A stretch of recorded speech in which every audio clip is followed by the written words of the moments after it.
Stop by and see them at Jordan and Sparkman or at Woody Anderson of Madison on Hughes Road, or visit WoodyAndersonFord.com.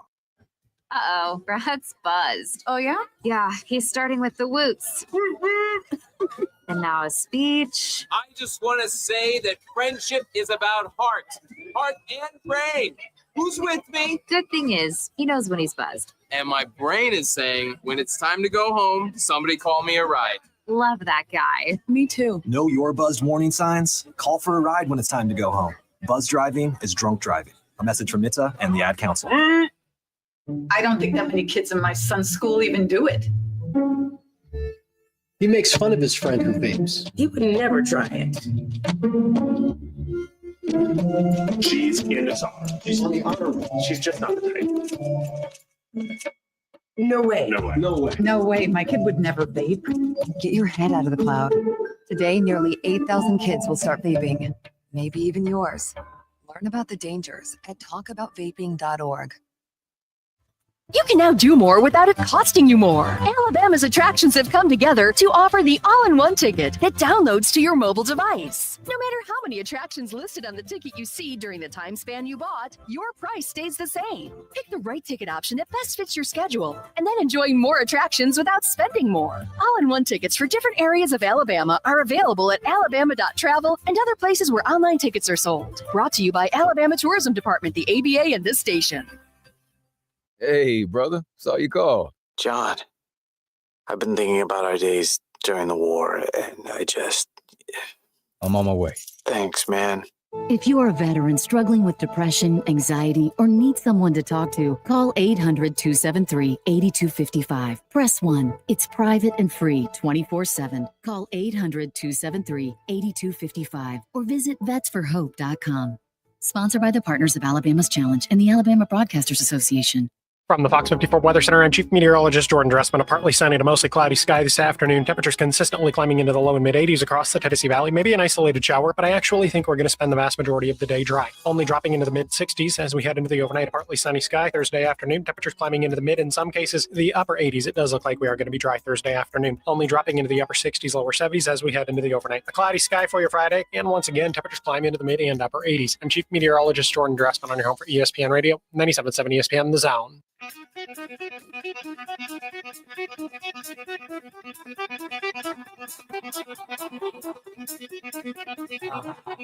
Welcome to Talkin' Ball with Scott Theisen and Drew DeArmond. Call into the Neighbors Wealth Management Hotline now, 256-576-4977. That's 256-576-4977. Now, here's Scott and Drew.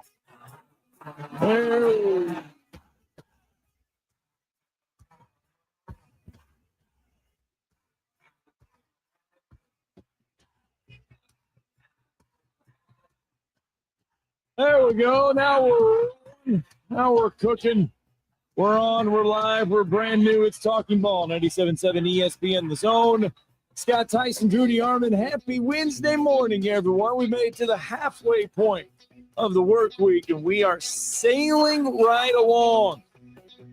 Another beautiful day in the Tennessee Valley as you make your way into work, into school. How about this? 66 degrees right now. Sun going to get cranked up today.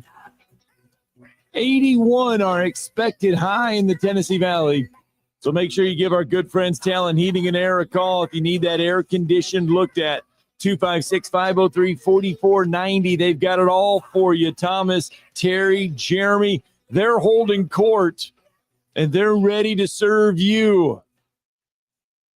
How about your HVAC tune-up? Hey, it's critical. Okay, preserve the life of your system. Biannual maintenance. It saves you money, saves you on costly repairs, energy costs long-term. They can do that for you. They can do service and repair when it's too hot or too cold. You need that expert service quickly. Give them a call. Talkin Heating and Air, 256-503-4490. Or you can find them online at talenthvac.com. 256-576-4977 is how you can find us this morning for the next 2 hours. And it may have taken a little bit. But they've done it. They have done it. Count runs full. 3-2. Called third strike. Braves win. After an 0-7 start, the Braves have clawed their way back to 500 for the first time this year. In game number 42 of the season, they break even. They're 21-21. And tomorrow, an opportunity for a winning record for the first time this season. Great job by the pitching once again, and a terrific night for Drake Baldwin as they lead the Braves across the finish line a winner. Braves 5, Nationals 2. There you go. C.J. Abrams For the first time this season, the Atlanta Braves have hit the 500 mark. Like I said, it may have taken a little bit, Drew, but they finally get there. They finally have done it. Yeah, Drake Baldwin had 3 hits last night. He's been a revelation as a rookie catcher. Certainly he and Sean Murphy are a hell of a combination. Now you kind of see why the Braves let Travis d'Arnaud go after a great run with Atlanta, but I think they were confident that Drake Baldwin was had a chance to be a really good player, and certainly he's had a big-time impact. It was good to see, Ozzie Albies come out of the 0-for-28 slump, and he got a couple hits last night. And like I said, after the sad sack start, they're 21-14, and certainly it's a long, arduous type year in Major League Baseball. It's a marathon, not a sprint. You're about a quarter of the way home, but now you got a chance to get over the hump tonight and get over 500. So they did it against Mike Soroka too. Yeah, they did it in game 42. 4 other teams have opened the season 0-7 and reached 500, and only one before game 42. Got to go all the way back to 1945, Boston Red Sox. They did it in game 38. In 1983, the Houston Astros accomplished the feat. They did it in game 62. The 08 Tigers started 0-7. They got above 500, but they didn't get there until game 80 of the season. And then the 1980 Braves, they started 0-7. But they did get above 500, or they did get to 500. That was 9 years before Pete Rose was manned. It took them 126 games, though, to do so. Right. So the Atlanta Braves chopping some wood. And if you look at the NL East standings, like he's mentioned, it is a marathon. But the Braves, the Mets have been playing good baseball, but they haven't been playing like lights out baseball. They're 28-15 are the Mets. The Braves now are 21-21. They're just 6.5 games back. If you paid attention to minor league baseball at all, you saw Ronald Acuna last night get a home run last night. He looked like he was having fun. He was enjoying it. He looks good. He is going to be in Atlanta today. He's expected to be at the AAA ball club. Gwinnett. There's still no time frame on him returning to the majors, but it's getting closer.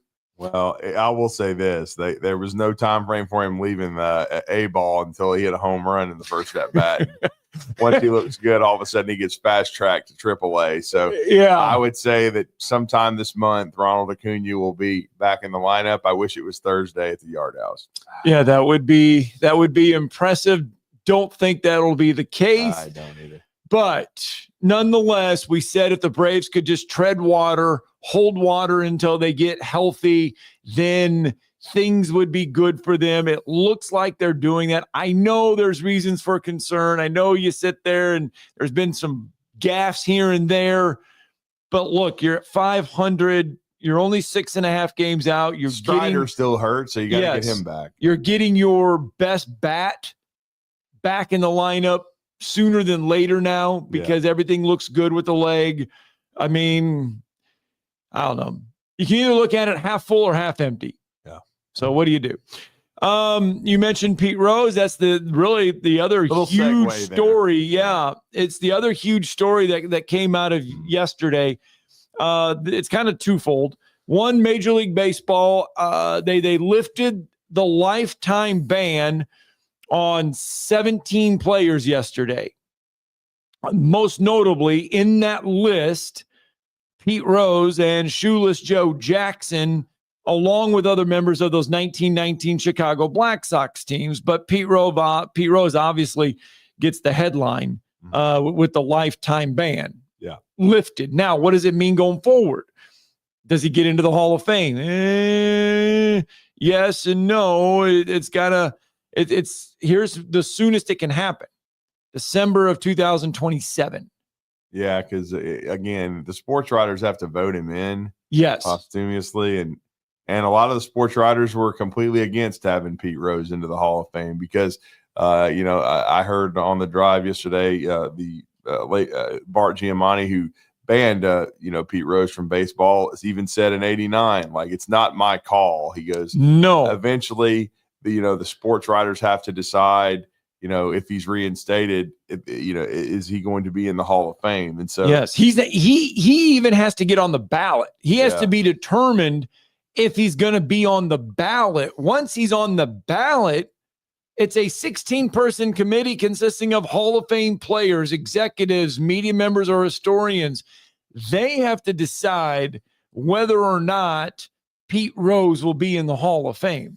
Yeah, and the thing is, it's with a lot of these sports writers, a lot of the veteran sports writers, I don't think will be in favor of it. But some of the younger generation, the Jeff Passons and guys like that, right, maybe they want that they'll let a guy like Pete Rose in. We'll see. And Shoeless Joe Jackson. And with Shoeless Joe Jackson, it was never proven that he even threw the World Series. And, right. Like Brian Temple was saying yesterday, back then it was a best of 9. Baseball wasn't even the same kind of game. Now, there was a couple of his teammates that were caught red-handed, and yet he batted .375. And if he was throwing games batting .375, then he's pretty damn good. That's all I'll say. So no, that's true. I mean, they were referencing the movie 8 Men Out. It came out in 1988 that kind of talked about Shoeless Joe. And so I would imagine several of these guys will get in. And I'll say it again. You can't bet on baseball. I understand the gravity of it, but I always will say this. If anybody knows anything about Pete Rose, he was betting on his team to win, not lose. He wasn't throwing games by any stretch of the imagination. And, I will say, as far as with rationale and things of that nature, that, look, I mean, his biggest issue for me was he made a mistake, but he just kept lying and saying he didn't do it when it was obvious he did.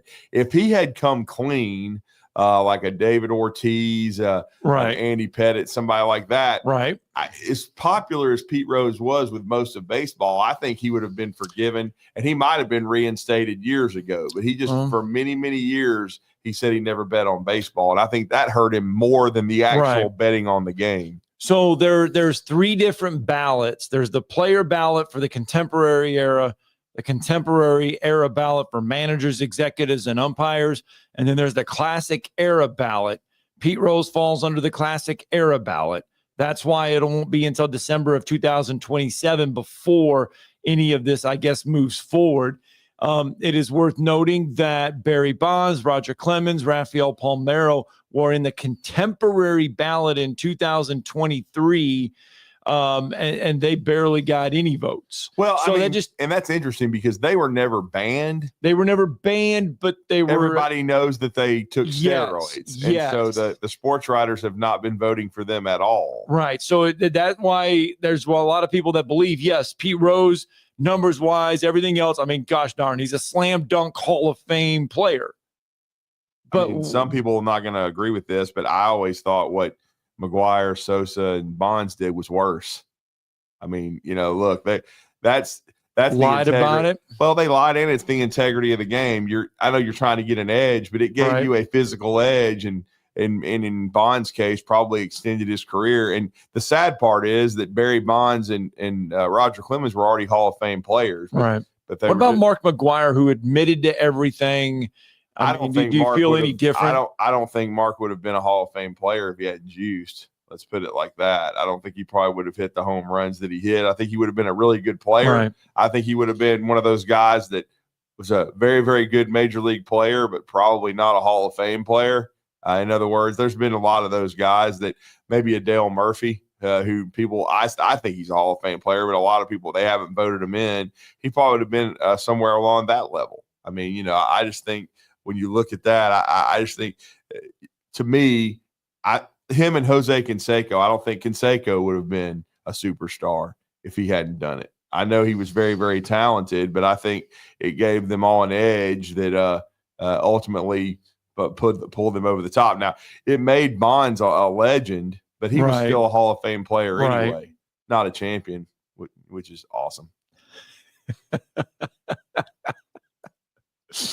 He had some good teams, though. Yeah, on some good teams. He had some really good teams pre-juiced, and he had some really good teams juiced. Yeah, 0-2 was really, really nice when the Angels beat him, even though he was the best player on the field cheating. Oh. And then another thing, too, that you brought it up. McGuire finally admitted it. He did admit it, yes. A lot of these other cats just won't admit it. Palmeiro kept saying it was B12. I'm not sure he's ever really admitted that he juiced. And then we know that misremembered jackass has never admitted that he juiced when we know he did. So, I mean, that's my biggest issue. Sammy Sosa, who forgot English. Well, I mean, what color is his skin now? I don't know. I'm just saying he's on the Michael Jackson like skincare. And it wasn't until this year. Plan. I don't know. He just doesn't look like the same person. It wasn't until this year that the Cubs actually welcomed him back to Chicago. Well, yeah, they basically shunned him. They exiled him. Yeah, they exiled him away, and he was welcomed back this year at spring training and everything. And it's kind of weird, but yeah, it's well, because everybody knew now, and he was adamant. He'd get so angry if you'd even mention it. But yeah, and then all of a sudden he would forget English. Yeah, Sammy, come on, man. We all know. I mean, I like to hit home runs. You're big as a house, man. I mean, you. But you are. And he's another one that would have. I know the argument. The Hall of Fame, right? The argument there with those two, with Sosa and McGuire, is Major League Baseball probably knew that they were doing it. They marketed Sosa and McGuire to the nth degree during that epic home run battle. Of course, and it did everything. And then it becomes, well, you know what? You did all this. Now they just basically. Some feel that Major League Baseball hung them out to dry because Major League Baseball used them for everything to bring baseball back, to save baseball, but yet they didn't inject it into their bodies, man. They made the decision to do that because they were trying to stay relevant in baseball and to reach superstardom and make the money where they don't have to work the rest of their lives. Okay. Right. I'm sure Sosa, hopefully he's not broke. Hopefully he hasn't, blown any money, but now he doesn't have probably the autograph opportunities and all that kind of stuff to make money off of his name and image and likeness that he would have if he hadn't got busted. But still, he made a ton of money in baseball. And Mark McGuire's even still worked in baseball. He's been a hitting coach.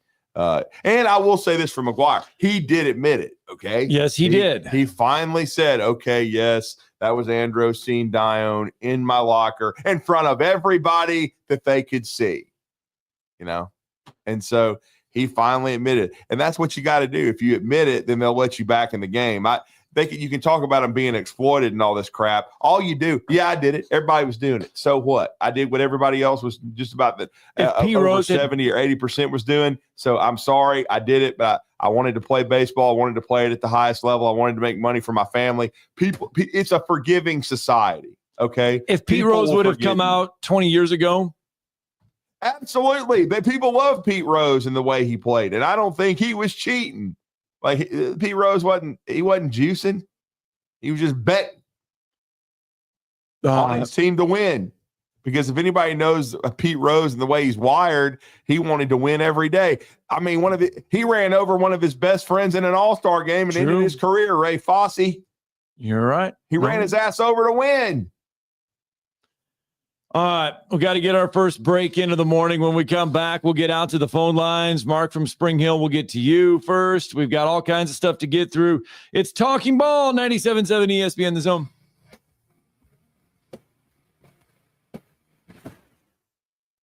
You're listening to Talkin' Ball on 97.7 ESPN The Zone. Would you call a plumber for a root canal? The same goes for selling your timberland or farm. Choose someone who understands your property and can help you on the front end so you can capitalize on the back end. I am Bo Butler with Southland Realty and Auction. As a guide, I have put many hunters in position to take a shot. It's time for you to take your shot. Let's talk about putting you in position to sell your property. Call me at 256-609-0512. Remember, Bo knows land. Are you tired of power outages disrupting your life? It's time for a Generac standby generator from Current Electrical. Storms may rage outside, but inside your family's powered up. So why choose Current Electrical for your generator needs? 1, we offer a wide range of models to suit every budgeted energy requirement. 2, our project managers handle every step of the process: power, gas, permitting, and inspections. 3, our certified technicians install your generator with precision, ensuring peace of mind. Don't wait for the next blackout. Call 256-880-1880 or visit us online at jetsuperstore.com. Isn't the story of the prodigal son an amazing story? Basically, a rowdy boy who literally wished his father dead, ran away, and consumed his wealth with hard and fast living. Yet the father looked for his return every day, and when the boy got tired of eating pig slop, he decided to return. What did the father do? As soon as he saw that boy, he ran to him, threw his arms around him, and killed the fatted calf for a great celebration. Hey, I'm John Dees, pastor of the Cross Point Church. If you're looking for a church home, come see us, smack dab across the street from the YMCA in Madison. You've got to experience Toyotathon at Bill Penny Toyota. They've got the selection with over 700 new Toyotas to choose from. And they've got the extras with Bill Penny perks and a 10-year unlimited warranty. So get on over to Bill Penny Toyota today and experience Toyotathon. Bill Penny Toyota in Huntsville and online at BillPennyToyota.com. Bill Penny's Toyota 10-year unlimited warranty is valid through the 10th year of ownership. Valid on new vehicles only. See dealer for details. Mike Rowe here with a quick question. Have you noticed cracks in your drywall, chimney, or exterior walls? I hope not, because if you have, they could be indications that you've got a much bigger problem with your foundation. That's where AFS comes in, a groundworks company. They can honestly assess your situation and create a plan to stabilize your foundation. Schedule your free inspection at afsrepair.com/row. And while you're there, check out my latest dirty job. It's a good one. Licensed in all states where work is performed. See website for details. Football season and Bad Daddy's Burger Bar. The perfect combination of good times and great food. This season, score big with one of our chef-inspired expressions of pure burger amazingness. Our delicious burgers are made with premium Angus beef, and you can pair it with one of our signature cocktails or a cold craft beer from our huge selection. Bad Daddy's Burger Bar on the Parkway in Huntsville and our new location at Cliff Farm, Highway 72 in Madison. I'm Abraham here for Valley Equipment Rental. You know, if you're a contractor installing fences, you need Valley Equipment Rental for augers of all sizes. And if you need a forklift to get those shingles up high on a roof, Valley Equipment has 10K lifts that reach to 56 feet. Valley also has tow-behind lifts that have a working height of 35 to 55 feet as well for power washing those two-story homes or doing whatever else you need to do. Lifts, forklifts, tow-behind lifts, 35 feet and up. They have your lift at Valley Equipment Rental. 2 locations, North and South Parkway. Valley Equipment Rental. Hey, there's the phone and no one to answer. 256-576-4977. And as a result, we got many, many phone calls and letters. Give us a call on the Neighbors Wealth Management Hotline today. 97.7 ESPN, The Zone.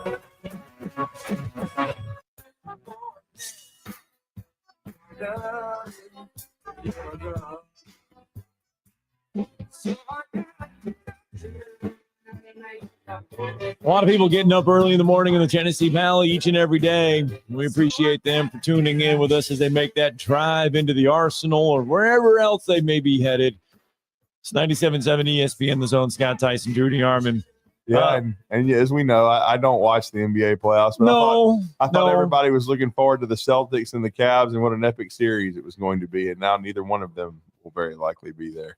No, if New York gets a win tonight, we get the good old Knicks and Pacers Eastern Conference Reggie Miller Finals. and Patrick Ewing from back in the day. Ooh, now that was some good stuff right there. Well, at least the epic Knicks, choke. Yeah, but the Knicks did at least make the finals. The Pacers never did, you know. No, they did not. Every time, but you know what though, when the Pacers were good, Michael Jordan would put them out of the playoffs. They would. I mean, Rick Smits, the dunking Dutchman from Marist. Yep, Reggie Miller, Rich Smits. I mean, they were all. Now, I will say one of my favorite playoff memories is when the Knicks choked against the Pacers, and Reggie Miller made sure that Spike Lee knew that they choked. Oh, great stuff. Yeah. Let's get to Mark from Spring Hill real fast. Good morning, Mark. Morning, guys. How are we doing? Good, sir. How are you?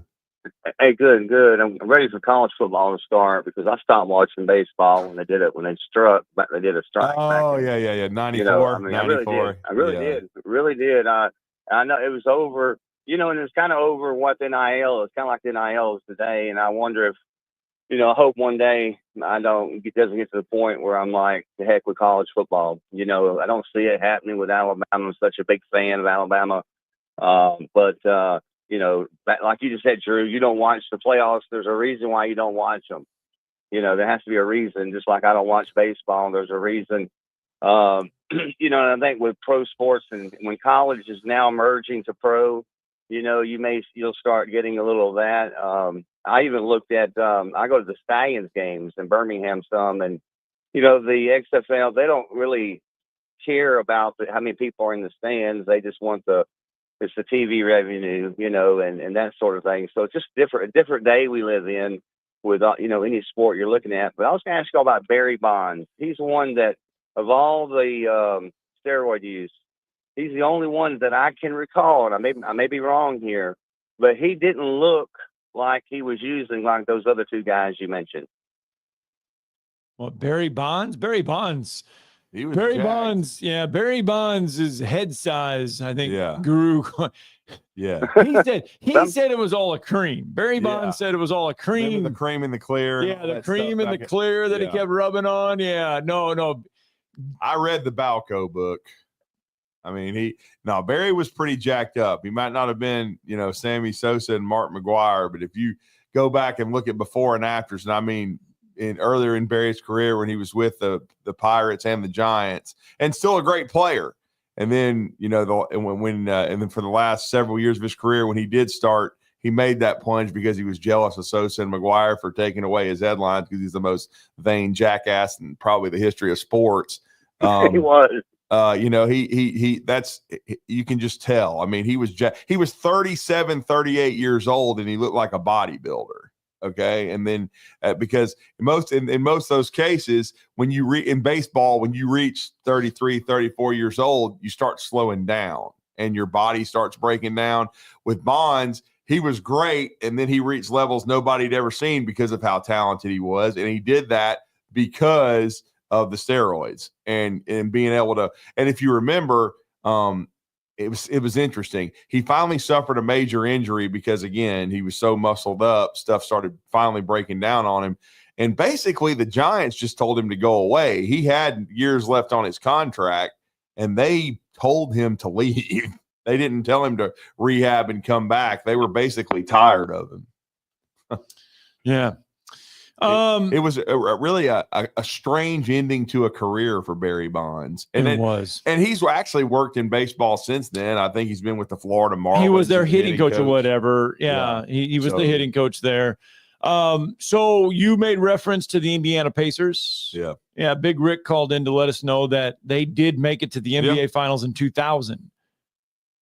They played the Lakers, lost 4-2 in that series. And I'm looking at My bad, Big Rick. I'm looking at that, and holy buckets. Kobe Bryant, Shaquille O'Neal was there for the Lakers. Yeah. And then Larry Bird was the coach of the Pacers. Yeah. Reggie Miller and Chris Mullin were on that roster That may have been for the year the Pacers. that he choked the Knicks off. My bad. I forgot about that one time they did make it. My fault. So yeah. They had a bunch of really good teams that just Robert Ory was on the Big Shot Bob was on the problem with the problem for Indiana. Big Shot Rob is because they just had they couldn't beat Chicago. Right. And then, you know, the Bulls disbanded after 98, but they had trouble beating Chicago. And then they were trying to get through the Knicks. And then I thank Big Rick for reminding us that they did get over the hump once. They just had a hard time and then before that, you know, in the early 90s, it was, of course, Detroit. There was a lot of great teams in the Eastern Conference. In other words, millennials, there wasn't a bunch of plumbers playing. If I have one guy call in and say Jordan played against plumbers, I'm going to find you and I'm going to smack you.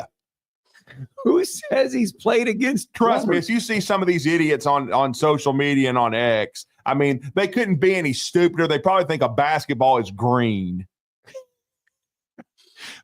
I mean, good played Lord. against plumbers. Plumbers is what they say. He played against nobody. There was no parity. Puff, puff, pass. Puff, puff, pass. There was no parity.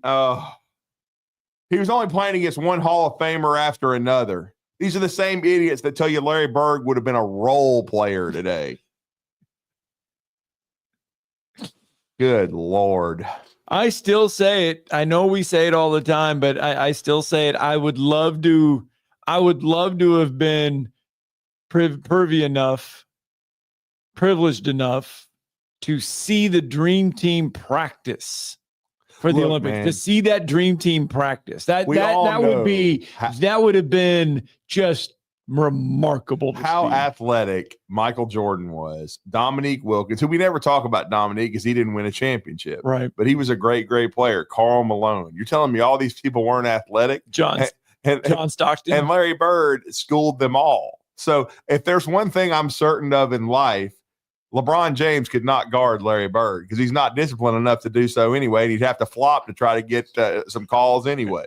Larry Bird would tell him exactly where he was going to go, what he was going to do. And Larry Bird did that, period. To everybody. Yes. I mean, he called Dominique Wilkins Holmes. He said, I like you, Holmes. You got balls. But he goes, but I'm still going to drop 38 on you. Which he did. Still got it.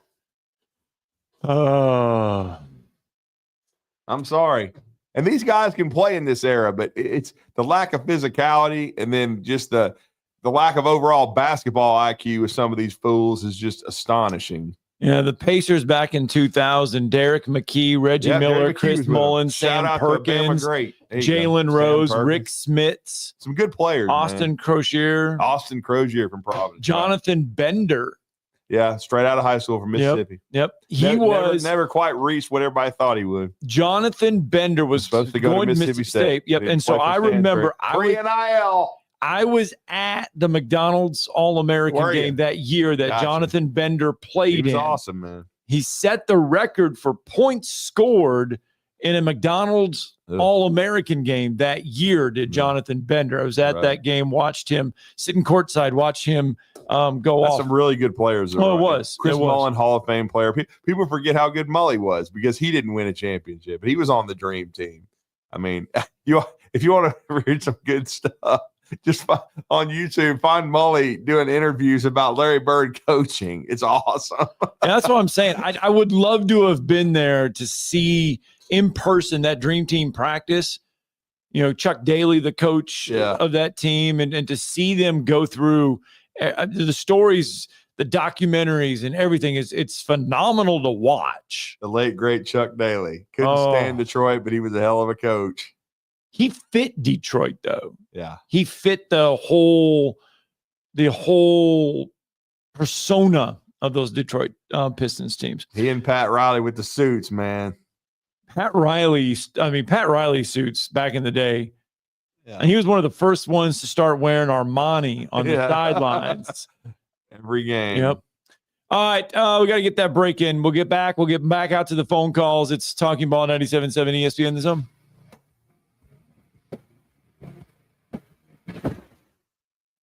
You're listening to Talkin' Ball on 97.7 ESPN The Zone. From the Fox 54 Weather Center, I'm Chief Meteorologist Jordan Dressman. A partly sunny to mostly cloudy sky this afternoon. Temperatures consistently climbing into the low and mid-80s across the Tennessee Valley. Maybe an isolated shower, but I actually think we're going to spend the vast majority of the day dry. Only dropping into the mid-60s as we head into the overnight. A partly sunny sky Thursday afternoon. Temperatures climbing into the mid, in some cases, the upper 80s. It does look like we are going to be dry Thursday afternoon. Only dropping into the upper 60s, lower 70s as we head into the overnight. A cloudy sky for your Friday. And once again, temperatures climb into the mid and upper 80s. I'm Chief Meteorologist Jordan Dressman on your home for ESPN Radio, 97.7 ESPN The Zone.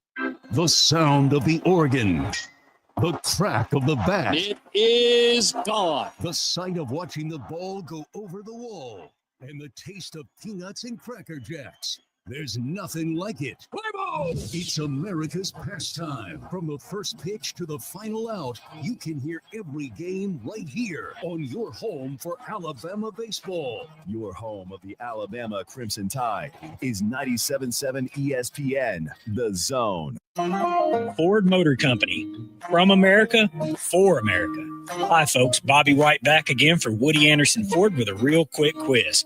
Out of all the manufacturers, do you know which auto company employs the most hourly workers in America? Ford. Do you know which company assembles the most vehicles in this country? Ford. That's not just a coincidence. It's a commitment. A 120-year-old commitment to build in America for America. And during this unprecedented moment in automotive history, you stand to benefit big time. Woody Anderson Ford is now offering employee pricing. You pay what we pay. We've got over 190 F-150s for you to choose from with generous finance rates and the best deals of the year on America's best-selling truck for 48 years in a row. Employee pricing can save you thousands off MSRP, and with over 600 Fords for you to choose from, there's a good chance you'll find just exactly what you're looking for. This offer ends May 31st, so hurry in. Woody Anderson Ford. Rocket City, for air that's cool and clean, contact Sensa Green Heating, Cooling, and Insulation. Get HVAC smart with Professor Green and the expert team at SensaGreen.com. Now offering up to $1,500 off any new Bryant system. Whatever it takes, Sensa Green has Huntsville covered. Remember, folks, with innovative, sensible green solutions, contact Sensa Green Heating, Cooling, and Insulation. The company is Eagle Masonry and Insulation, but did you know they're also Eagle Landscaping and Dirt Work? Eagle can take care of all your landscaping needs, including irrigation, sod work, and planting, both plants and trees. On the dirt work side, Eagle can grade and build your pads, haul dirt in or out, and even do erosion control. Philip Love and his team can do it all for you. The website is the same, insulatewitheagle.com, as is the phone number, 256-755-1556. Give them a call and see what Eagle can do for you. Eagle saves you time. Eagle saves you money. Where's the best place for sports? What about the best place for wings? If you answered Jefferson's for both, you're right. Jefferson's is also a great place for value. Every Monday, kids eat free with the purchase of an adult meal, and teachers bring your teacher ID, and you eat free every first Tuesday of the month up to $15. And Owens Crossroads, Jefferson's will be opening a new location at 326 Sutton Road very soon. Jefferson's, best place for sports, best place for wings. Hampton Cove, and soon in Owens Crossroads. Sports Talk, 24/7, 365. Your full-time sports station. You're doing a great job. Keep up the good work. Is 97.7 ESPN, The Zone. Doesn't anyone do any work around this joint anymore?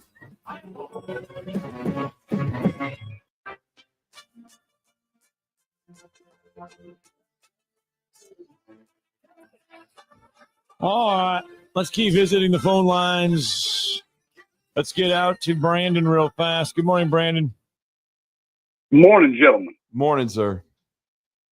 So it's going down today, and state tournament for softball starts.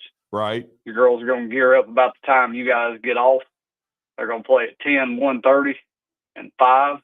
And then the elimination bracket, they're going to play at 1:34 and then 10 a.m. tomorrow.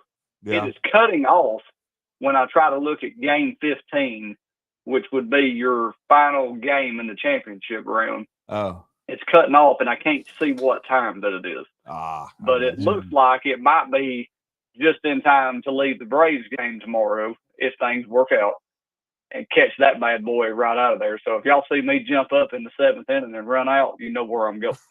There we go. There we go. Should be fun. They've crowned state champions already over there at the state softball. I know Moody won one yesterday, first ever state title for Moody in girls softball. So congratulations to them. I know they're out of our area, but still, good job by them. But yeah, it's been a heck of a run so far. And you know, they had the tradition over there for state softball that when teams win, and it's become a tradition, it wasn't when it started, but it is now, that you jump into the pond there at Chockalaka Park. You run and jump into the pond yesterday. Yep. Yeah. So you win, you jump into the pond. Into the pond. Yeah. I'm sure it's got to be nasty. Well, if they win tomorrow, they can throw me in there. Ah. Or as I'll let them pick me up and just toss me right in there head first. Wow. I'll love it. And y'all were talking about Bonds. He got any of that cream left over? I'm sure he does. The cream in the clear. The cream in the clear. And y'all were talking about Cavs and Heat. I remember those Cavs and Pacers. Yeah. I remember back 2012, 13, 11, somewhere in there. They played in the Eastern Conference Finals back to back because we were on a cruise both years on spring break. Right. And caught that series, and that was a pretty good series. I mean, they gave LeBron what he wanted in that. I believe that series, both those series, best I remember, I think they went 7. Well, and then the Cavs had some great teams back in the day when I was young. When Lenny Wilkins was coaching, you had Brad Daugherty, Craig Elo, Mark Price, all those guys. Ron Harper was first with the Cavs. They actually didn't get to the finals. They usually always fell short. I remember in my grandmother's watching Jordan's first dramatic playoff game winner to end a series, and that was the one where he hung in the lane and made that shot. And that I think that was over Craig Elo. It was over a very, very good Cleveland team. That team they never could get over the hump, but they were really, really good. Well, I remember having Hawks season tickets all those years from 2009 all the way to 2019 and being really invested in those games, and my wife being all over me. Could we leave the room and could we go out and do something? So we get out on the beach one night in one of those places where we were at, and Guy has got a rabbit ear twist dial TV sitting on the counter at this place. And there had to be 300 people trying to watch this 14-inch TV on the island. Oh, wow. I will never forget it. He had everybody captive. It was probably the only TV on the island on this place where you could get this game. I hadn't figured out how he'd done it yet. I don't know if the rabbit ears were real or what, but I remember watching that game 7, and I want to say that was 2011. No, excuse me, I had to be 12. I had to be 2012. But that was a good series. That was back before basketball did all the dumb stuff they did circa 2020 that I won't go into that ran a lot of people like me off. So, but my hometown right here over the hill, my alma mater, we're going to the state championship in baseball. Nice. I saw you put some videos up of Pepperell on Facebook. It sounded like they had a good team. Yeah, a buddy of mine come got my camper this morning. I guess we're playing at Georgia Southern. Oh, that's where it is? Nice. That's what my understanding is, and we're playing there. But they're playing 3A and 4A here at the Rome Braves. But both of the teams in 4A are closer to Georgia Southern, and a lot of people are wondering why we can't swap venues. Well, because they're being played the same day and the same time. Why you want to send 2 teams from Gordon Lee and us? I think it's us and Gordon Lee.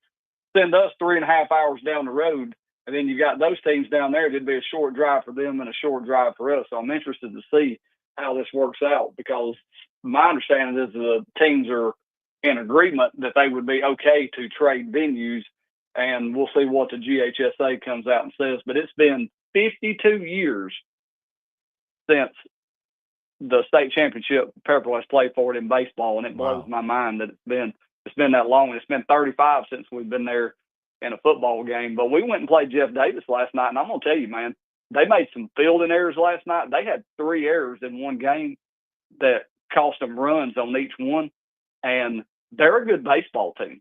They're a really, really good baseball team, and it's just one of those games where you watch it and you feel like it's just not the other team's night. Yeah. They just didn't have a good game. They just didn't bring their A game, and but it was great that they had such a wonderful live stream to be able to watch it on. I mean, how spoiled are we today in time that you can watch high school games 4 hours away in crystal clear HD, and you've got the score, the pitch count, the outs. I mean, it's like watching regular TV. So I just say hats off to these booster clubs out there that are spending this money. They're allowing people to watch these games, because I believe last night they said the streaming numbers for that game were around 1,100 at one point. Well, and I think their usual numbers are like 150. Wow. I can tell That's you this. awesome. Thanks for the phone call, Brandon. Yeah, I appreciate it, Brandon. And I thought about Brandon and Steeler Mike when the Pirates were taking the series from the Braves, but it was in Pittsburgh. And guess who we were talking about last week? And I guess he's not playing for the Savannah Bananas right now. He must be transitioning into some broadcasting, but doing the color with Ben Ingram was one Charlie Culberson. Really? Yeah, old Charlie in the booth, man. Mr. Utility. Mr. Utility. And now we see on ESP Lakers that they are looking for a strength and conditioning coach. What podcast host will Ladum hire now? But why do we got to report that? I don't know. Because that's ESP Lakers. Basically what this is. Who gives a rat's, you know what? They've got to find a strength and conditioning. Well, remember, coach. that's what JJ, the podcast host, said they had to do. They had to get in better shape. Let's visit with Richard real fast on the phone lines. Good morning, Richard. Richard. Morning, guys. Oh, Pete Rose, one thing that I did hear, and I don't know if I heard a podcast or read, right? Did he, because he wanted to win so much on the game he bet on, did it cause him to lose the next game? Oh, I got you. Yeah, and I go that way. That makes a lot of sense. Because in baseball, you're going to see it. With the SEC, baseball tournament coming up. Do you have to hold a pitcher or not? Use one to where if you're just trying to win one game, baseball is a little bit different than say basketball or football. Yeah. Now, you may hold a pitcher back because you have to use them the next day. And in baseball, you're playing the next day. True. So so he won. So he was playing to win that game, but did he cause himself to lose the next couple of games? That's a good question. Because he was playing so hard in one that he didn't have it in the next one. Yeah. Yeah, because you could have used all your pitchers up. Because a lot of times you may, sit a couple of guys that could help you win that one game because you need them the next day. Mm-hmm. You're not going to pitch them 2 or 3 days in a row. So, I said that is, whoever came up with that. I go, that does make a lot of sense, especially in baseball. Right. And you were talking about kind of old time teams like the Showtime Lakers and the good Piston team. They were tough, Mahorn and and those guys. Bill Laimbeer, my favorite. Yep. And I tell you what, I lived in Atlanta for about 20-something years, but those Dominique teams were really good. It's just the Celtics were better, and then as they got old, the Pistons were better. Yeah, that's true. They had some really good teams. But Celtics, I guess Pistons, people like and Bulls. Yeah. Yep. I guess people like McHale and Parrish and Dennis Johnson couldn't play either, I guess. Oh, good Lord. Now, Bernard King, I guess all these guys, none of these guys could play ball, I guess. They're all plumbers, man. Plumbers. So we can watch Jaylen Brown cross over and dribble it off his leg. Like I heard, shout out to the great Dan Shaughnessy of the Boston Globe. He was talking about how athletic Jaylen Brown is, but sometimes he's not the greatest ball handler in the world. You think?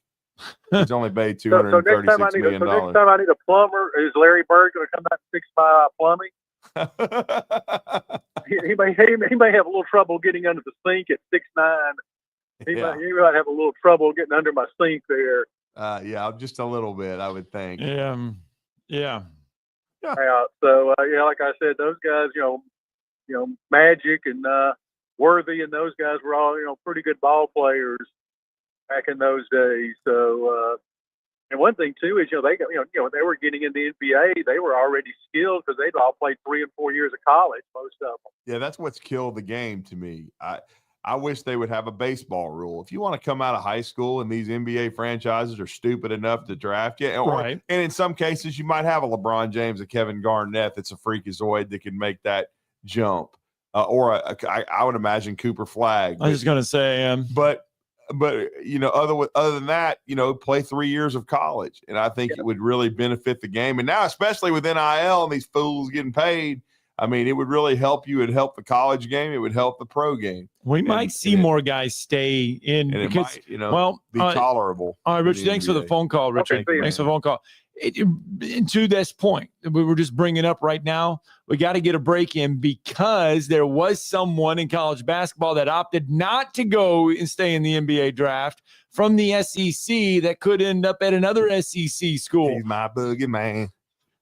That's what I am. Remember? We're going to have to go back in the That's vault. 1970. We're going back in the vault again today. We'll be right back. Talking Ball 97.7 ESPN The Zone. You're listening to Talkin' Ball on 97.7 ESPN The Zone. Hi, this is Wes Neighbors. I'm here with Sam Fleming with Fleming Roofing and Restoration. Sam, tell the folks about Fleming Roofing and Restoration. Hey, Wes. Our company, Fleming Roofing and Restoration, specializes in commercial and residential roofing and repairs. I'm a fifth-generation Huntsvillian, and our family's been doing construction business in Huntsville area since 1965. Sam, what kind of roofs does Fleming Roofing and Restoration do? Our guys are skilled enough. We can come out and address any kind of leaks or issues you might have on your commercial, on your metal roofing, on your shingles. We can do anything, and we can offer you a solution to repair it, or we can replace it. Well, you guys also do insurance restoration. Our staff has 10 plus years of experience as insurance adjusters, and we really do know the inside and out of the claims process at Fleming Roofing and Restoration. Check out Fleming Roofing and Restoration online at FlemingHSV.com, or you can call or text them at 256-651-9440. Hey, Wes, we show up. Hey folks, this is Arthur Seaton, managing partner at University Kia, proudly saying Roll Tide and War Eagle. Stop into University Kia today and shop one of the area's largest selection of new Kias, including Fortes, Seltos, Telluride, and Popular Carnival, and fully electric EV6. View all the great specials at universitykia.com and get pre-approved in minutes so you can drive home your new Kia you really want, because we want to see you in a University Kia. I'm here with Thomas from Talent Heating and Air. With the temperatures going up and temperatures going down right now, now is a good time to get your heating and air system looked at. Thomas, when somebody calls, you guys answer. That's right. The phones are staffed by us. They're manned 24/7. We're ready to come out and take care of you that day. How do they give you guys a call? You give us a call at 256-503-4490. And you can find you guys on the World Wide Web at talenthvac.com. And now is a good time to do this because you guys are offering a special deal. That's right. We're doing $49 tune-ups this spring. We're also doing free second opinions. We offer that year-round. Somebody comes out, they say you got a bad compressor, leaking refrigerant. Give us a call, see if we can save you some money. Thomas from Talent Heating and Air. Thomas, one more time, that phone number. 256-503-4490. AL certain number 21014. Coming up on Saturday, May 17th, it's the Colts Mayday Bass Tournament out of Joe Wheeler State Park to benefit the Clements High School Booster Club. The Colts Booster Association exists to make sure that the athletes at Clements High have what they need to perform at their best. And this is a great, fun way to support the program. Blast-off is at Safe Flight with the weigh-in at 2. An entry fee is just $100 per boat. The guaranteed payout for first place is $1,500 with a side pot for big fish as well. Learn more at coltsboosterassociation.org. Our customers trust us not only to find the right hardware, but to advise them on the technology that makes them more efficient. My Next Level team researches and discovers real solutions. Check-in software, HR, digital signature, and workflow software. It saves you money immediately. We hold your hand and stay with you through the transition. We're taking our customers to the next level in business process automation. This segment of Talkin' Ball is brought to you by University Kia, the #1 volume Kia dealer in the state of Alabama, located online at universitykia.com. Well, Glenn Fry bringing us back, but how about this? You made reference to it. We got to go into the vault.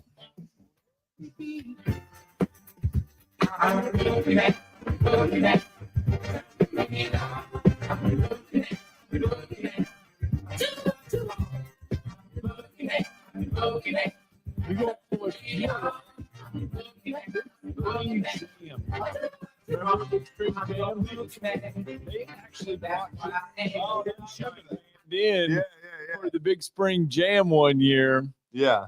I think KC was the only member that was still around, one of the original. I think he was the only original member at that time that was singing. But we do bring in KC and the Sunshine Band and the Boogeyman to make reference to the fact that the NBA Draft Combine is ongoing. Good numbers for Tahad Pettiford. Good numbers for Mark Sears. Mark Sears put on a shooting exhibition. If you count all the shots, and they count all the shots, Mark Sears, 83% from the floor during his shooting exhibition display for the NFL brass, so to speak, there at the Combine. So good numbers coming out from Tahad Pettiford, good numbers coming out from Mark Sears. But there's one name that's no longer in the Combine. And if you want to play connect the dots, which I was always good at when you'd get those games, but if you play connect the dots on this one, it's not hard to see where he's going to possibly end up. But that is Arkansas guard Boogie Fland is taking his name out of the NBA draft and will return to the college game. Now, his agent, Drew, is Mike Miller. Or Mike. I knew I'd screw that up. I do it too. Don't worry. Mike Miller, the great Mike Miller, who played forever in the NBA for some of those Heat teams that won titles. And, Mike Miller was a Gator. He got his team to the national championship game. They lost to Mateen Cleaves and Michigan State before his lengthy pro career. He was one of the first, great players recruited by Billy Donovan. They kind of got that Gator program going. And Mike Miller has been coach. Now he's an agent. He does represent Boogie Fland. So, and Florida, you heard earlier this week from Kevin Brockway of the Gainesville Sun and Gannett, Florida Network, that they need another guard. So, and they decided to separate, from the young man that from USC. And so they brought him in for a visit, didn't work out. And now I've heard that he's already met with Boogie Fland in New York as far as Todd Golden goes. This was when he was still part of the draft process. So we'll see. I mean, Alabama definitely was down the stretch with him in recruiting and recruited him hard. And a lot of, we'll see what happens with LeBaron Philon. I would personally rather have LeBaron Philon back, but Alabama is going to wait that process out. So it'll be interesting to see if they're still in it or in on Boogie Fland or if this Florida marriage is one that's going to work. But I think it was everybody knew he wasn't going back to Arkansas because they had already moved forward with their signing class, and I believe Darius Acuff is coming in, and he's a big time lead guard. So Boogie wasn't going to be back with the Razorbacks. And then Kentucky, they've paid $20 million for their roster. They've got too many guys already. And so I wouldn't. I know he was originally committed to Calipari and Kentucky before going to Arkansas, so I wouldn't expect him to be there. So we'll see. But Boogie will definitely be somebody that people want, and he missed really about half the season injured. Right. That probably really affected his draft stock. Well, LeBaron Philon's measurables from the NBA Combine: barefoot, he's 6'2" 3/4. Yeah. 174.6 pounds. And a 6'6" 1/4 wingspan with an 8 3.5 standing reach. Those were LeBaron Philon's numbers. Have not he did not compete. He did not compete in the NBA Combine 5-on-5 scrimmage. Mark Sears and Grant Nelson. Grant Nelson has had some good moments at the NBA Combine so far. A couple of his drills have been really good. But Mark Sears had a good week so far at the NBA Combine. I think, like I said, 83% was his shooting numbers there for the NBA Combine. No, he's done. He did a great job. I mean, Jeff Borzello gave his shooting percentages. Sears shot 26 of 30 on off-dribble mid-range pull-ups, which, people say Alabama doesn't shoot mid-range, but he tied for first there. He was 21 of 25 on spot-up threes, which was number one at the Combine. 16 of 25 in the three-point star drill, tied for 11th, and 25 of 27 in the mid-side three-point drill, which was first. And then Grant Nelson's moment was he set a combine record for the shuttle drill at 2.58 seconds. Yes. And if you watch that shuttle drill for Grant, like one step, boom, and go, it was pretty impressive. So like I said, there's been some good moments there at the NBA Combine. I think I saw yesterday, as far as Tahad Pettiford goes, that right now, maybe his name's starting to appear in that 30 to 33 pick range. Yeah, and that's dangerous. It means it's right at the end of the first round. Yeah. And LeBaron's has been the same deal, but with LeBaron not being a full participant, has he received a promise already? We'll see. We don't know. And so I think Alabama's still kind of waiting that out. And then that's why we brought up Boogie Fland. Could Alabama be involved with Boogie Fland? We'll see, because these things change quickly. For example, yesterday, in football recruiting, the Cantwell kid, the best left tackle in the country, was thought for the last 2 months to be going to Georgia, and miraculously he signs with Life Wallet, aka he says it wasn't because of the money. He called out Pete Nakos and said it's not because of the money. Even though his agent is Drew Rosenhaus, who's all about the money, who went to Miami. He's getting $2 million supposedly per year, $6 million for 3 years from Miami to play left tackle. Hey, don't flop, dude. Don't flop. Don't choke. I hope you're really that good. I hope you flop you. It's not because of the money. This is Brent Musburger's VSiN Action Update on 97.7 ESPN The Zone. Drivers who switch to Progressive have an annual savings of nearly $750. Progressive.com. The Atlanta Braves have reached 500 for the first time this season. They are 21-21 this after an 0-7 start to the year. Today, the Braves have Bryce Elder on the mound, $1.66 favorite against Mitchell Parker of the Nationals, plus 140. The total is 8.5 over at Truist Park. The NFL schedule release is coming up later today, but the international games released yesterday.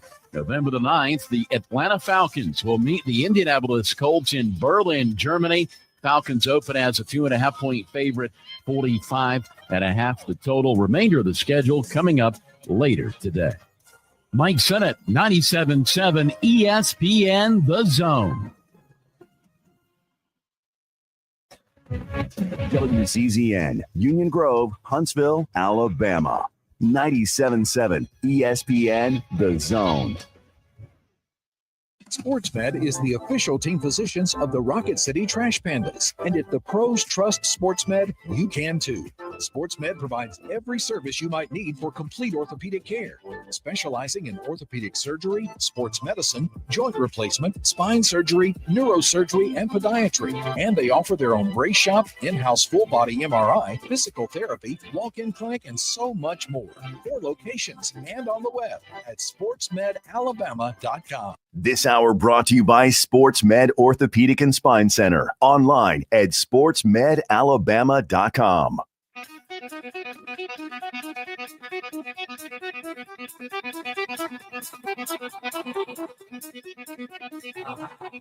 Welcome to Talkin' Ball with Scott Theisen and Drew DeArmond. Call into the Neighbors Wealth Management Hotline now, 256-576-4977. That's 256-576-4977. Now, here's Scott and Drew. Welcome back in on a Wednesday morning, a beautiful day in the Tennessee Valley. Beautiful day in the Tennessee Valley. Big thanks to SportsMed Orthopedic Surgery and Spine Center for helping us kick off hour number 2 here on the show. And we've talked a lot, some college baseball this week, because it's getting down to that nitty-gritty time. It's getting down to that final week of SEC baseball play. The calendar is quickly turning by. It's kind of funny that we are at this point in the season, because it feels like we just started college baseball season. Well, and then here we are, where we're almost down to the whole end of it. Yeah, this is the last, full weekend of it, Thursday, Friday, Saturday. And then we'll be in Hoover next week, and we'll be there for the first time for the 16 teams and all single elimination. It'll be different. There's no doubt about it. But this is the best league in the country. It's in some ways it's hard to judge because this league is so much tougher than the others. No question about it. But we've seen a very nice bounce back this year after a couple of rough years since winning the national championship for Ole Miss. Rough in context, because again, to me, Mike Bianco is Ole Miss baseball, because he built the program into one of the best in the country. He won a national championship in a remarkable run as the last team in, went from a 3 seed to a national champion. But Ole Miss has had a good year this year. They have a winning record in the SEC, which is good enough in itself. Still have a chance to host a regional, and certainly they're nipping on the heels of Alabama and Tennessee in the standings, and they have a chance now to host the Auburn Tigers in a very high-level series. Auburn really trying to become a top 8 national seed, but if Ole Miss could get this series win, they certainly would go a long way if you get to 16 wins in the Southeastern Conference, hosting a regional. And we're going to talk about that with our good friend. He's from the Logan network. He does the BleavinOleMiss podcast. He does the Blue Crew, Red and Blue Crew podcast as well. But as far as when you're talking about going with the Ole Miss Rebels, I know he's a guy that we always look to, and he's been very generous with his time with us. And the Logan Media Network's Brad Logan is joining us this morning on the Neighbors Wealth Management Hotline to talk some Rebels. Brad, you were Drew and Scott in Huntsville. How are you, sir? Scott and Drew, good morning. And Drew, I kind of chuckled when you talked about, or it may have been Scott that said, we can't believe we're at the last weekend of college baseball season. The funny part about all this is, Drew, you and I will be at SEC Media Day in a couple of months and wondering where all the time went. So it's funny how things go so fast. You talk about Ole Miss baseball, and you're right, Mike Bianco, he built this, and he is Ole Miss baseball. But had this team done what it needed to do against South Carolina and Oklahoma, it's easily hosting a regional, regardless really of what happens this weekend. Now, even if Ole Miss sweeps Auburn, I don't know, because they've lost so many series. Right. With the exception of sandwich between the big series win over Vanderbilt. We saw Vanderbilt beat Tennessee over the weekend, but other than that, they've lost. Of course, last week lost to Mississippi State, and then we talked about Oklahoma. They did beat Vanderbilt, then lost to South Carolina, and then lost in a very difficult fashion to, at this point, number 5 Tennessee. So this is a program that has been through some difficult times this year. But you mentioned they haven't been swept. They always try to find a way to win one. We always talk about how you back a team against the wall, you win Friday, Saturday. It's all awful tough to win on Sunday. But the pitching's been there for Ole Miss. It's been the bat. I mean, that's just all there is to it. Hunter Elliott came back, was a member of that 22 national championship team, has pitched it really well. Ole Miss has really enjoyed Riley Maddox throwing pretty well. They got pretty decent middle relief with Gunnar Dennis has come in, Ryan Rodriguez, Will McCausland. And then Mason Nichols has given them some pretty good innings. This situation, Mason Morris has been kind of the guy they've gone to when they really need him during the games. But this has been a situation where Ole Miss has just really struggled, not only hitting, only a handful of players, Mitchell Sanford and Luke Hill hitting over 300.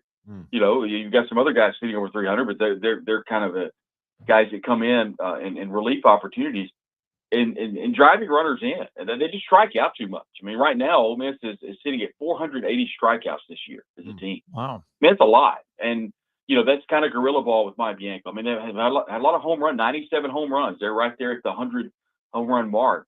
They just strike out a lot, and they haven't been able to get runners in, and it's really hurt them over the last couple of weeks. Well, you mentioned those home runs, and that was the case last night. 4 home runs in a midweek game against UT Martin. So, I mean, that kind of goes to your point, but I mean, maybe a performance like last night, we've seen Auburn kind of capitalize on it, but a performance like last night, I mean, really only takes one game here or there. You catch fire, especially at the SEC tournament. You get rolling, and then you never know what happens once you get to postseason play. Yes, Scott, that's a good point. And the thing about the game last night, the good news is you kind of, wipe the bad taste out of your mouth after losing 6-5 to Mississippi State. Guys, that Sunday game for Ole Miss, or they actually played on Saturday, but that Saturday game for Ole Miss, they had runners on first and second with no out in the top of the ninth, and they don't score. And so just so many things. Mississippi State walked so many players on Saturday. Ole Miss obviously lost that Friday night game 4-1, but they did win the opening game against Pico Khan, the best pitcher Mississippi State has, 10-4. This team really makes you scratch your head. Where are they at offensively? You beat Mississippi State's best arm, and you can't beat the other arm. So, but yeah, playing last night, the good news is you're able to kind of, wipe the taste out of your mouth. The bad news, Scott, is Ole Miss actually lost points in the RPI because they're playing that. Yeah. So that's kind of the downside of playing a non-conference game this late in the season. That's why you see a lot of programs like Mississippi State. They need all the RPI help they can get. They cancel their game for North Alabama. So interesting. Mississippi State's doing all they can to get into a regional. You look at the Southeastern Conference and MSU sitting at 12-15. Their magic number, they need to win 2 out of 3 and maybe 1 in Hoover to definitely get them into the tournament. Auburn's a fun team this year. 16-11, they've won their last 5. Butch Thompson's red hot. I wonder how much his name is being mentioned in the circles at Mississippi State, if it's being mentioned at all. He may want to stay at Auburn. I don't know. But, being an Amory, Mississippi guy, obviously his name, I think, would be tied to that Mississippi State job. But that series this weekend, guys, you just made a great point. It's so big for both teams. I think for Auburn, you're looking for that national seed. They come in and they win 2 out of 3. They're all of a sudden they have 18 conference wins and 27 overall wins. For Ole Miss, you really need to win 2 to get to 16 and 13 to make sure you're in the tournament. I don't think Ole Miss is going to host a regional. I really don't. Ole Miss hasn't hosted a super regional in Austria since I think 2008. That's hard to believe, isn't it? Yeah. Really you build a facility that big, and it is built to host regionals, and super regionals especially. Ole Miss just has not been able to do that. But I think they're probably a 2 seed somewhere in the ACC, Clemson, North Carolina, insert ACC school here. It's just, you look back to 2 series, guys. You look back to Oklahoma and you look back to South Carolina. Not winning those 2 series, I think, is going to put Ole Miss on the road in the NCAA. Well, Alabama's in the same boat because they dropped, a series to Mississippi State at home, and at the time that Mississippi State team was struggling. And then, and they lost the heartbreaker, the gut wrencher at Vanderbilt. If you win those 2 games, then Alabama might have even had a shot to be a top 4 seed in the SEC and get the double bye. So that's just the way it goes. Because right now there's a glut of teams there trying to get that 4 seed because Texas, Arkansas, we've got 3 of them decided, and LSU. That's going to be your 3 of your double buys, but that 4th one's going to be decided this weekend. And certainly Ole Miss would have been right in the middle of that too, as you said, if they hadn't dropped the South Carolina series. Even this, I was mildly surprised they dropped the series to Mississippi State, but Mississippi State has played much better. They kind of remind me of the way they're playing of Alabama a couple of years ago when they fired Brad Bohannon and everybody relaxed and started playing better baseball. So, but again, this is a big series against an Auburn team. As you said, they're red hot. And I will say, I think Butch Thompson's name is being prominently mentioned at Mississippi State, but Scott and I have discussed it. When it all comes down to the brass tacks, I don't think Butch Thompson will leave. He's got a lot of good young talent at Auburn. They've just upgraded the facilities tremendously. Now, the one thing that you have to be ready for, though, is if Mississippi State did make the offer he couldn't refuse, with the way teams can move around and players, then half of those players could follow him to Starkville. So without much of a problem. Anyway, a real quick, one team we haven't talked about. I think he's not going to get Coach of the Year or anything, but what Kevin O'Sullivan has done at Florida. Oh, the turnaround's amazing. 13-14. What did they start 0-7? Oh yeah, and 1-11. They were 1-11 the first 4 weeks, and they're 13-14. Yeah. And I know you can't give a Coach of the Year to somebody like that, but I mean, hats off to Florida. The funny part about the SEC this year, 4 games separate 14 teams. Yeah. I mean, in the SEC. And that's just, there's so much parity. And you look at what happened with Tennessee, they've just kind of fallen apart. at 15-12, and they kind of had the bull by the horn, so to speak. And then you've got Arkansas at 18-9, and Dave Van Horn, always gets Arkansas right there, but they're a foul ball away from a national championship from a couple of years ago. It's just SEC baseball to me is such a fickle sport because you look at how poor teams can be, but yet, would it surprise either of you if Missouri swept Mississippi State this weekend? No. Well, no, that's what we saw last weekend, where Texas A&M has beaten LSU, beaten Arkansas, Well, yeah, and then they get swept at home by Missouri. Yeah. And Brad, to your point, because of that, we talk about how some of these series losses for Ole Miss is kind of frustrating, but you look at it, the rest of the league has had exact same things. Right. I mean, every school out there has had those frustrating losses. I mean, you look at Texas A&M. I mean, what's more frustrating than being swept by a winless Missouri team this past weekend? I mean, so it's. I think you hit it on the head when you said it's the parity of the league. It truly is. And Texas A&M was formerly a number one ranked team in the country. Now they're 10-17, swept by Missouri, and there's a chance there may be a coaching change. Yeah, Michael Early may be gone. Yeah, that's right. And you talk about a coaching change at A&M. Does that throw a link in the chain for the search at Mississippi State? Because all of a sudden you throw another name in there. So definitely something to watch here. Is that the only coaching changes that we'll see in the SEC? Possibly at A&M. Obviously, Mississippi State's looking.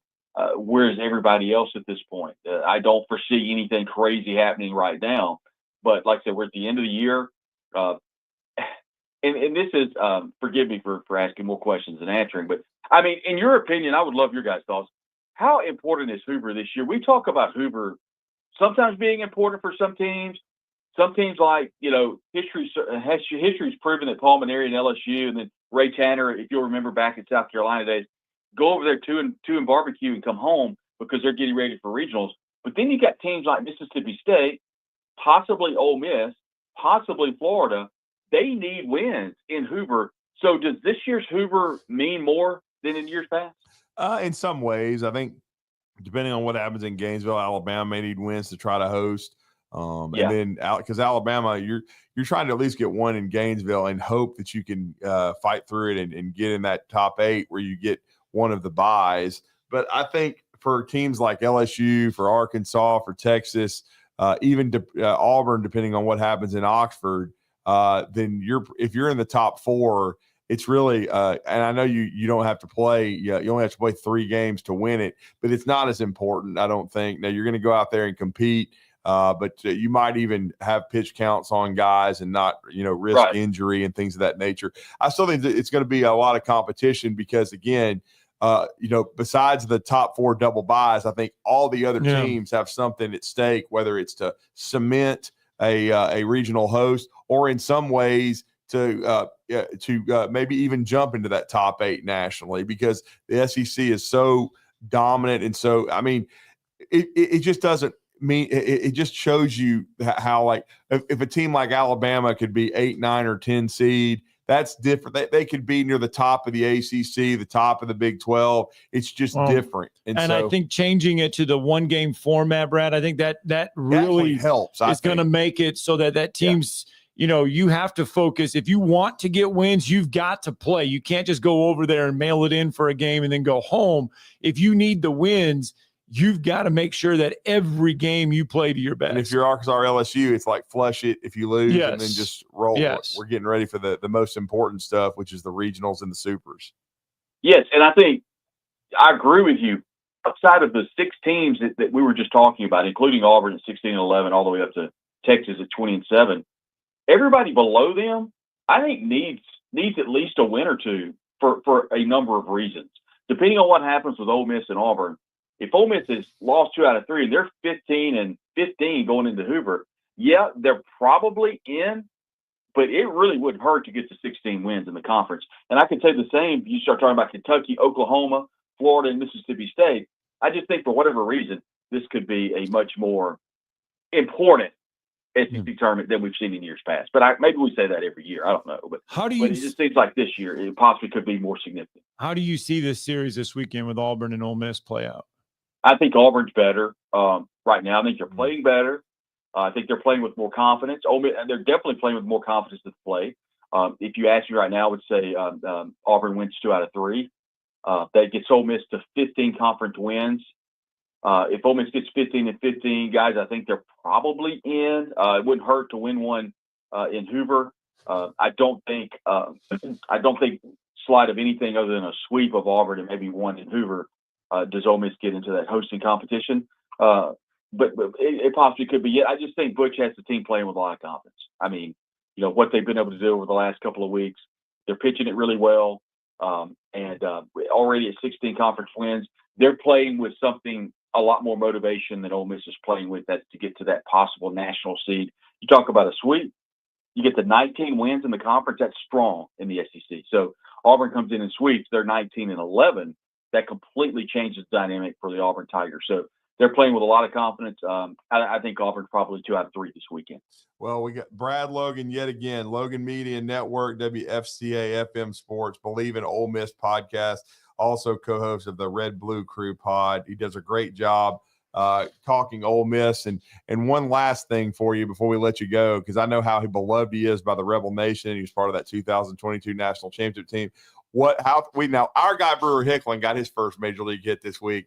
How cool was it to see the man without an ACL, Tim Elko, go up there and hit a bomb for the White Sox?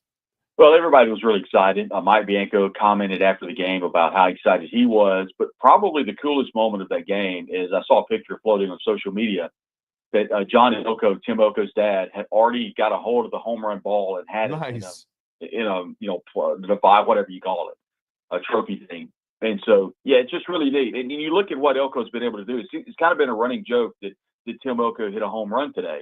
Depending on, he was with Charlotte, he's been with Birmingham, he's been all over the place.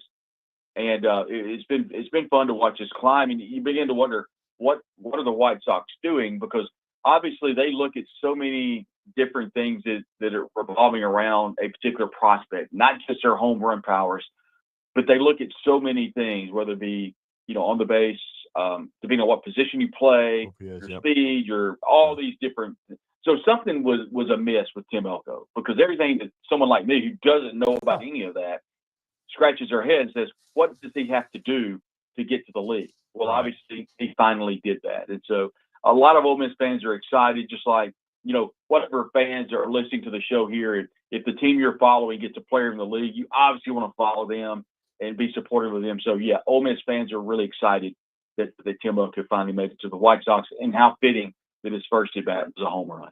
That's awesome. Appreciate you, Brad, man. Thank you. Good stuff, bud. We'll see you in Atlanta. See you guys. Thank you. All right, Brad Logan, kind enough to join us.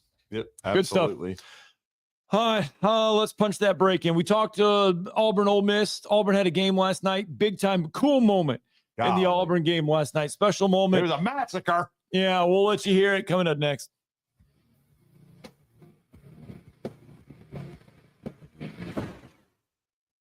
You're listening to Talkin' Ball on 97.7 ESPN, The Zone.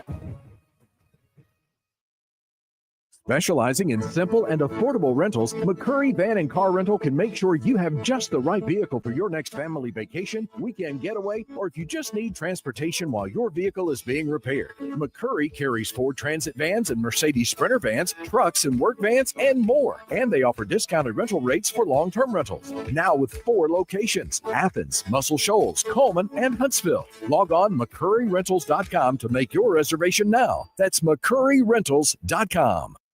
The new favorite place for delicious Mexican food is Coralejos Mexican Grill in Huntsville. Check out their reviews on Facebook and you'll see what people are raving about. Enjoy drink specials all day, Monday through Thursday, like house margaritas for $3.99 and 12-ounce drafts for $2. Even vegan-friendly entrees on Monday starting at $5. Coralejos Mexican Grill, 1658 Old Monrovia Road in Huntsville. Follow them on Facebook and Instagram to stay updated on their specials. Have you ever turned your back on God? Have you ever absolutely known the right thing to do and just turned around and walked away in disobedience? I know that I have. Aren't we thankful for our great and merciful God who loves us and forgives us and remembers our sin no more? I'm so thankful that his mercies are fresh every day. I need that, and I suspect you do too. Hey, I'm John Dees, pastor of Cross Point Church, and if you're looking for a church home, come see us.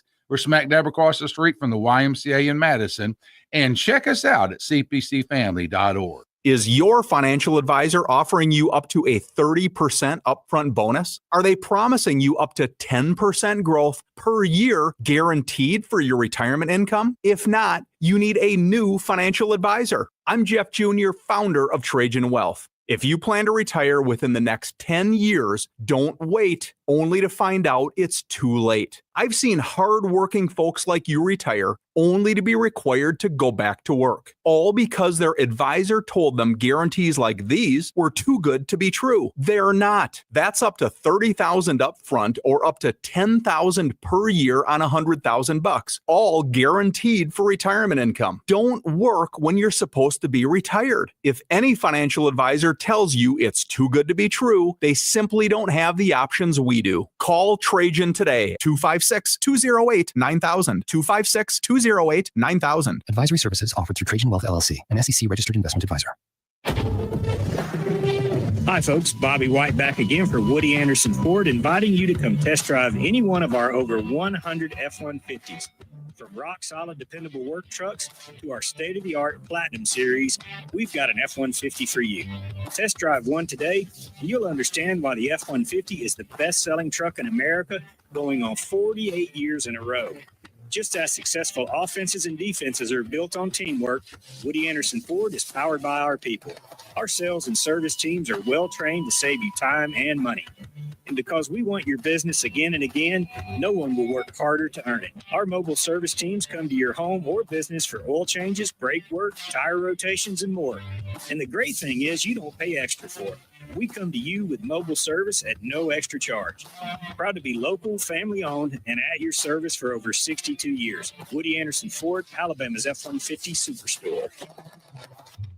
This will turn journalism on its ear. Watch our stream on WZZN TV on Twitch and YouTube. But you are the greatest hero in American history. We are 97.7 ESPN, The Zone.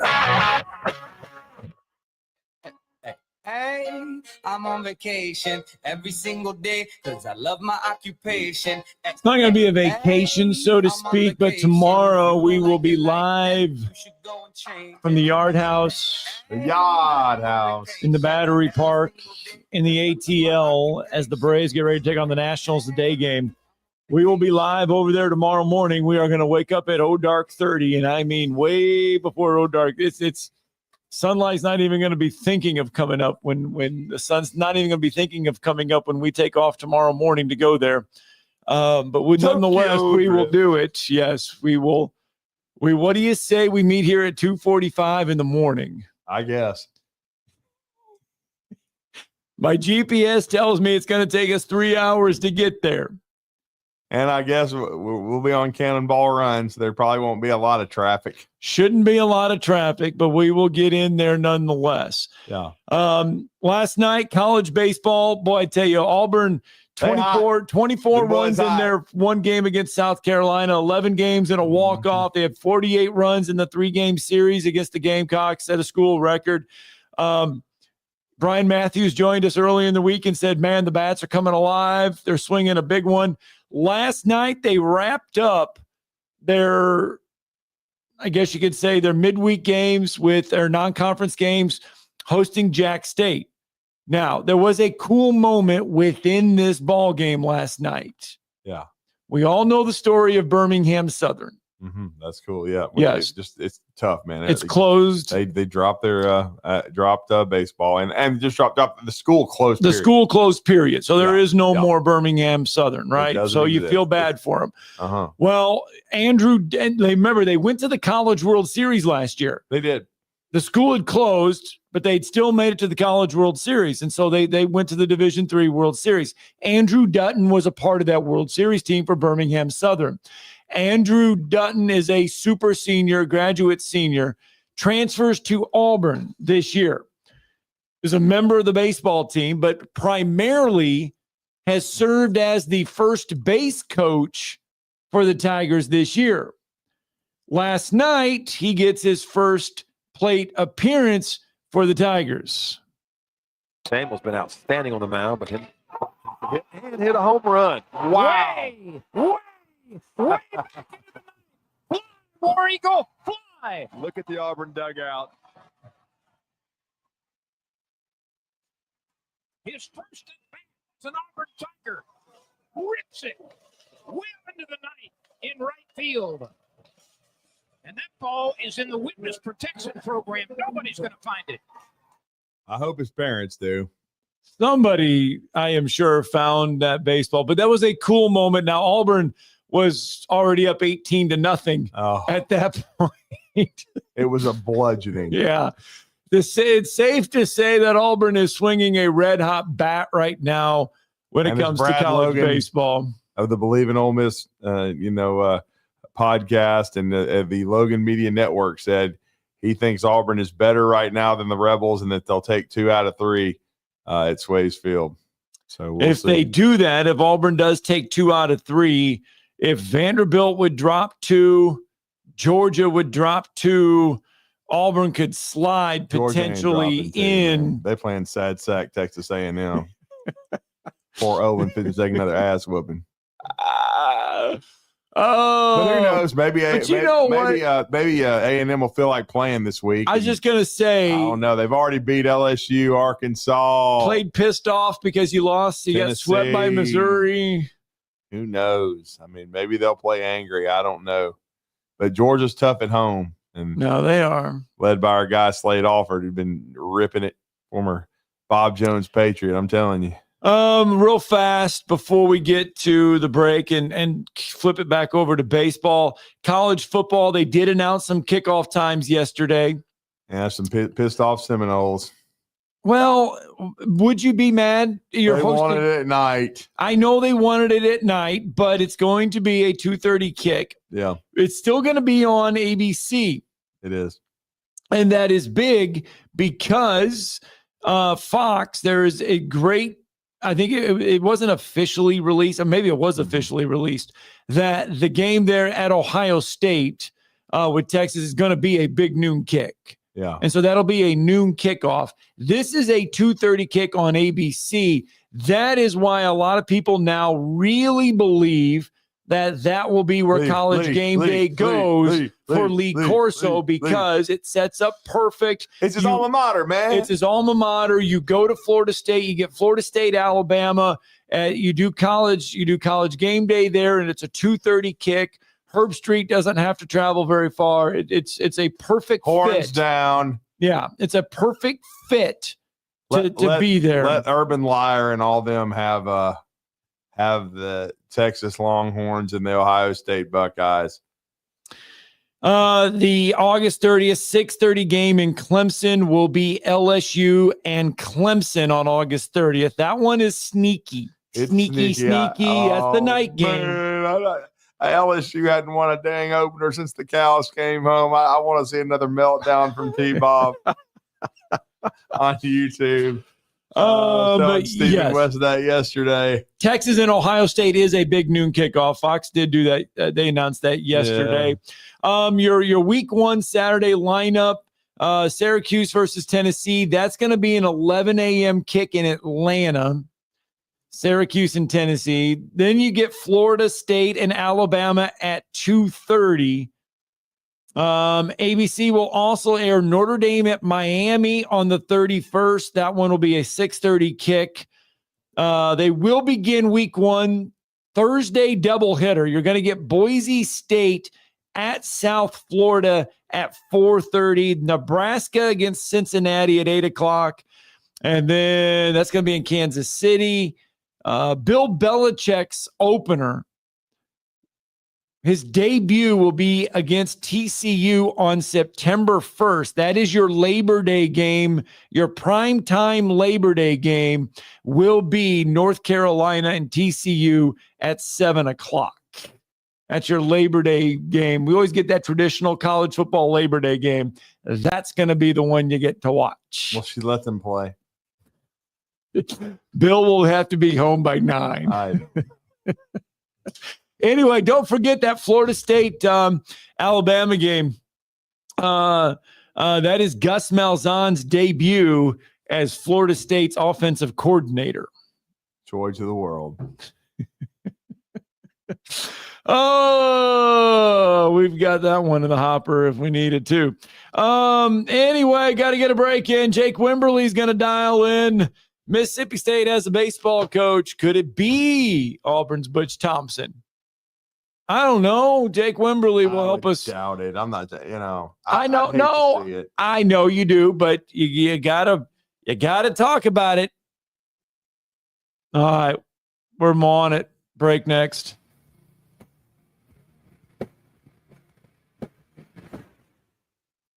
You're listening to Talkin' Ball on 97.7 ESPN, The Zone.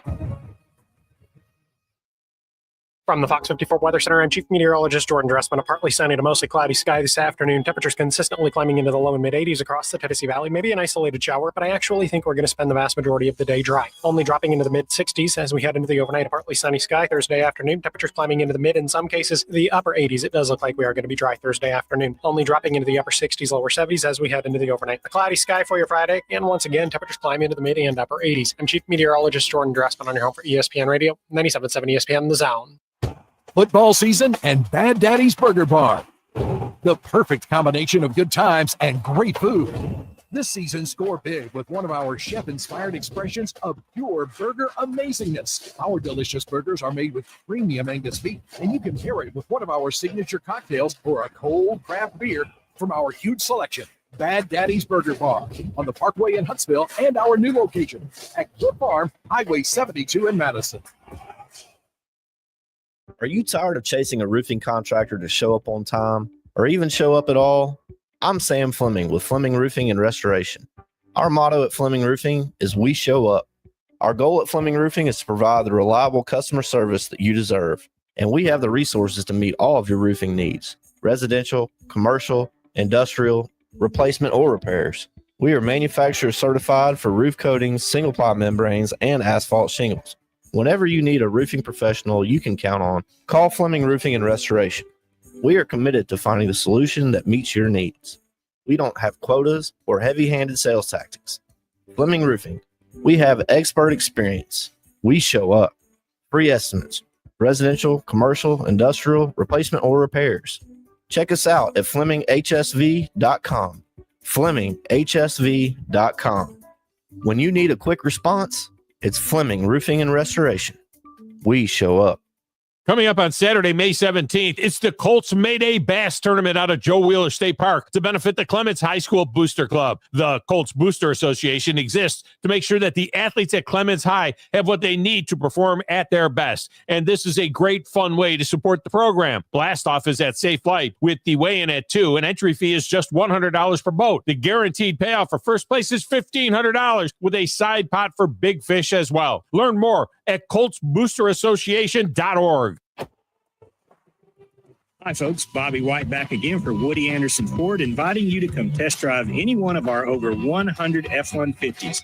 From rock-solid, dependable work trucks to our state-of-the-art Platinum Series, we've got an F-150 for you. Test drive one today, and you'll understand why the F-150 is the best-selling truck in America, going on 48 years in a row. Just as successful offenses and defenses are built on teamwork, Woody Anderson Ford is powered by our people. Our sales and service teams are well-trained to save you time and money. And because we want your business again and again, no one will work harder to earn it. Our mobile service teams come to your home or business for oil changes, brake work, tire rotations, and more. And the great thing is you don't pay extra for it. We come to you with mobile service at no extra charge. Proud to be local, family-owned, and at your service for over 62 years. Woody Anderson Ford, Alabama's F-150 Superstore. From Coleman to Fayetteville and all points in between. Son, pull the hammer back. Smokey's coming at you in a plain white wrapper. 97.7 ESPN, The Zone.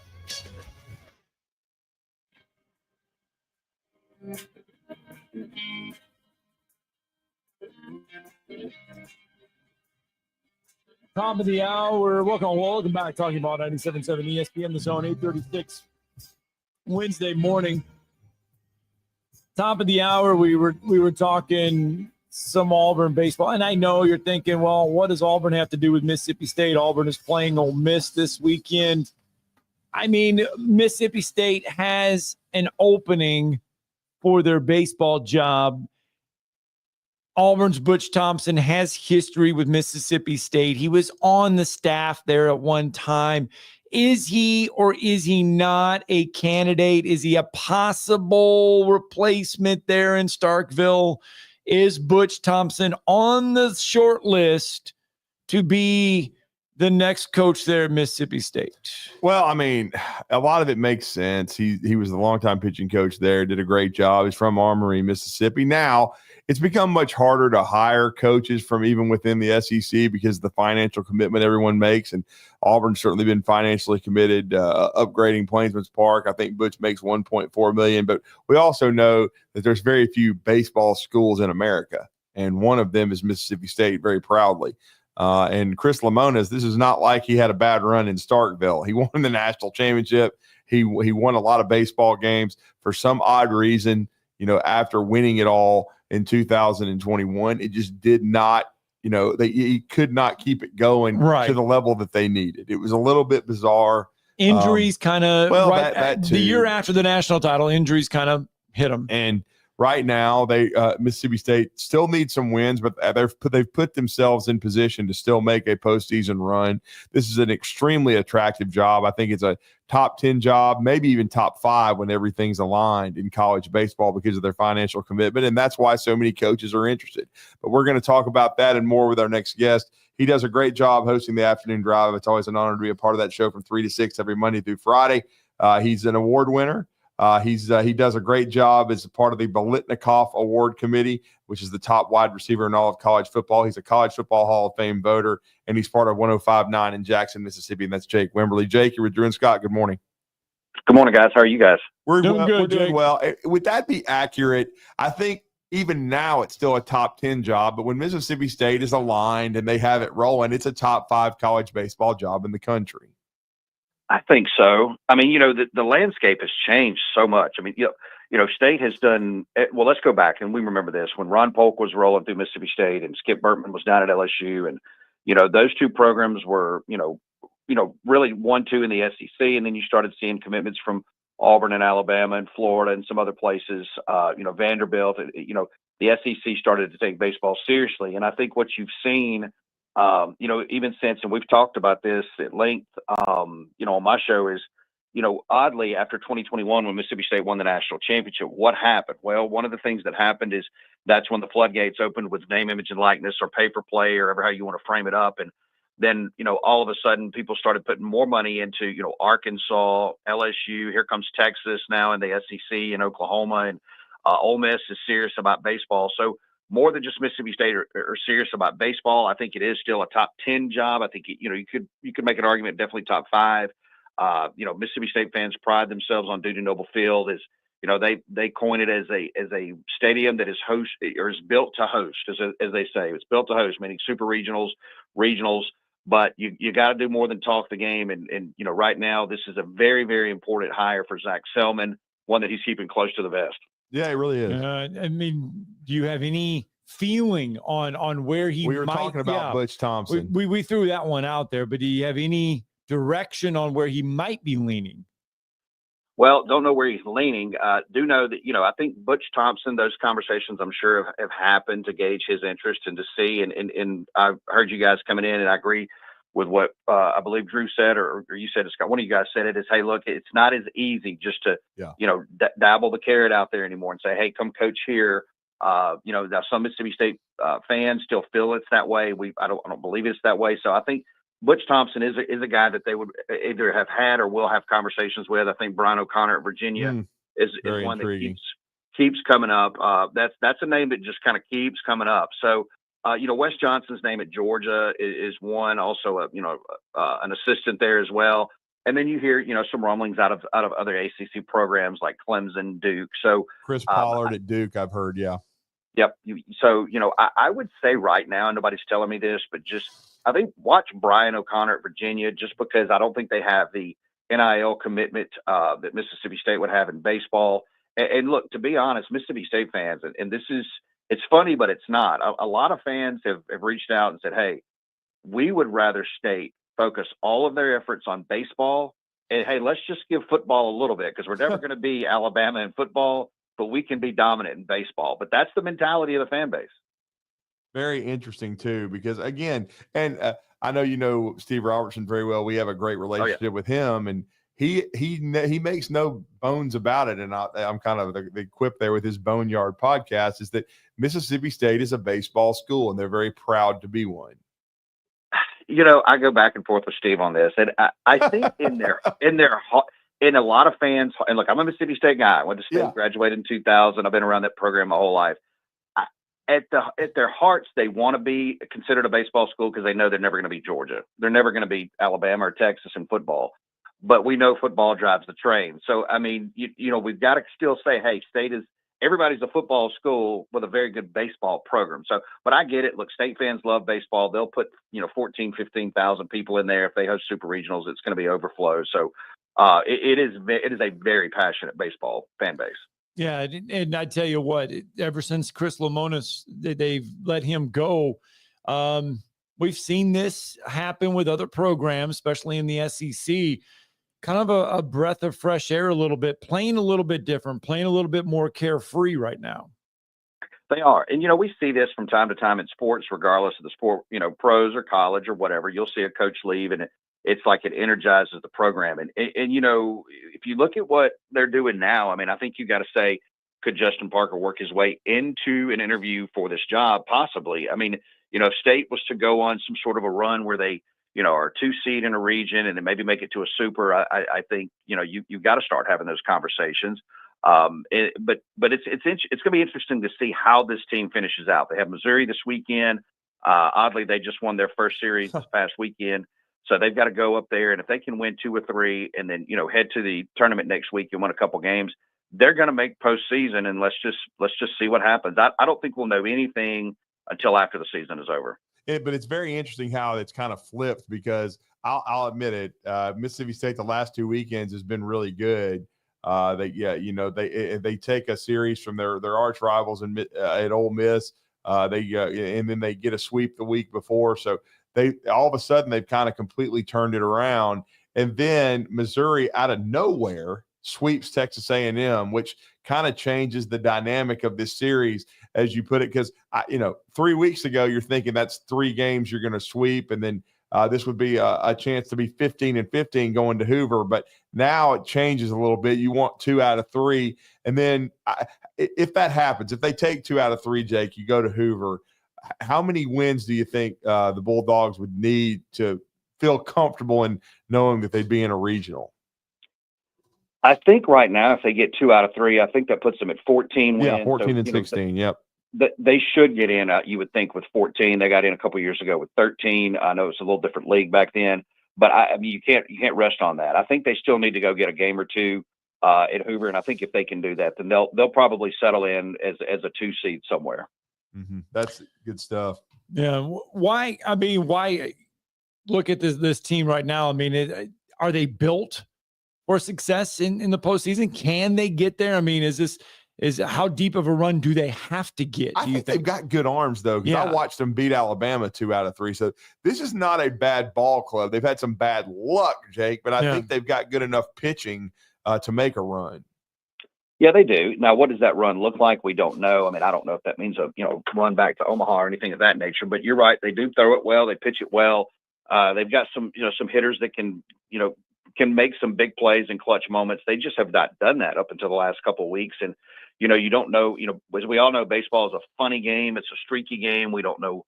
You go back and you look at the LSU series, and you look at some other series where State had the upper hand in several of those ball games and just let it slip away there in the last few innings. So I think this is a team, if they continue to play with the confidence they have and they pitch the ball well, this is a team that can go make it interesting, in a regional. Now, I don't know that they're going to be able to go win the SEC tournament next week, but I think if they can get in, once you get out of, it's weird. Once we know this, once you get out of SEC play and you get into a regional, the competition actually gets a little less for some of these teams, and it's just the way the sport is built. So I think that they can make it interesting and make a push in a region for sure to, potentially be, in a setting where they can make a super regional. Well, and you bring up the SEC tournament. It's a question we've been asking. It's a question we've been asked as well, is how do teams look at and how will they look at the SEC tournament this year, being it's single elimination, all 16 teams there. We say the basketball tournament is a gauntlet to try to win it and win it in 4 or 5 days. Baseball tournaments, I think, got to be a whole lot worse. Yeah, I would say so. And, it will be interesting to see how, teams like Arkansas and Texas and LSU, how they position themselves in this. What if you're top seed, if you're a team that you feel like, hey, look, we're in, we're going to host regardless, then maybe they, let their hair down just a little bit. But it will be interesting to see how teams, kind of structure their mentality, structure their lineups and such, their bullpens for a single elimination tournament. Yeah, and I think both Ole Miss and State need wins because Ole Miss, we just talked to Brad Logan. I thought they still had a shot to host. He thinks they're probably going to be locked into a 2, but he thinks they're solidly in. But they need to win to improve their seeding. And then, of course, we know, as we've discussed with you, Jake, the maroon and white, Mississippi State needs to win to make sure they're in and would very likely be on the 2 line. Oh, absolutely. Yeah, State and Ole Miss, they can't. They're not in any position to, kind of take the foot off the gas. Both of them need to continue to win. Both of them need to have good weekends. This weekend, starting tomorrow, and then both of them, I think, need to win a game or 2 next week. So it looks like, at least on, and I know you guys come through it as well, the projections from Kendall Rogers and Perfect Game and several of the baseball outlets that both will potentially, should make postseason, but you can't sit here and just cross your fingers and close one eye. They got to go win some ball games. Well, and the state of Mississippi as well as anyone. I've got to ask you this to conclude our segment here. But the biggest series in G5 baseball is happening this weekend over at Troy, and Troy is playing Southern Mississippi. And Troy has not lost a weekend series all year. Southern Miss has only lost 1. What's at stake for the Golden Eagles? Because one of the projections I saw had Southern Miss going to Tuscaloosa, and I know they've already played Alabama this year, but Southern Mississippi, a very, very good baseball program. Oh, yeah. Look, they play really good baseball down at Pete Taylor Park. That's about an hour from where we sit. They love baseball. They get overshadowed just a little bit with the SEC schools in this state, but Southern Miss, a very good program. I don't foresee them being able to host a regional. It looks like Coastal is going to be the one host site, out of the Sun Belt. But when you look at Troy, you look at Southern Miss, it's a big series. And I think, Southern will be in postseason baseball play, but they need to go grab one this weekend. That should be a heck of a series over at Troy this weekend. Yeah, It should be. Well, we appreciate the time, Jake. Let everybody know how to connect with you. I hope you have a great show later this afternoon, but we always enjoy the conversation. Absolutely, guys. Same here. Just on X at Jake Wim, they'll tell you everything you need to know. We're on 3 to 6 today as we'll be talking more baseball and, kind of wrapping up spring high school football here in the state of Mississippi. Thank you, sir. Thanks. Thanks, guys. Appreciate it. All right, Jake Wimberly, kind enough to be with us. Let's get that final break in. Tomorrow's headlines next.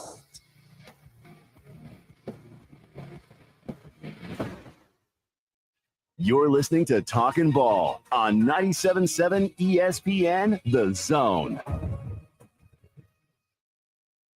By now, you know about Eagle Masonry and Insulation, and maybe you know that Eagle also does landscaping and dirt work. But how about after paint work? Shower doors, shelving, and mirrors, all taken care of by Eagle, the same Eagle that takes care of all your masonry, insulation, and landscaping needs. Eagle brings the same level of expertise to all these disciplines, and they're ready to provide you with a free quote. The website is the same, insulatewitheagle.com, as is the phone number, 256-755-1556. Give them a call and see what Eagle can do for you. Eagle saves you time. Eagle saves you money.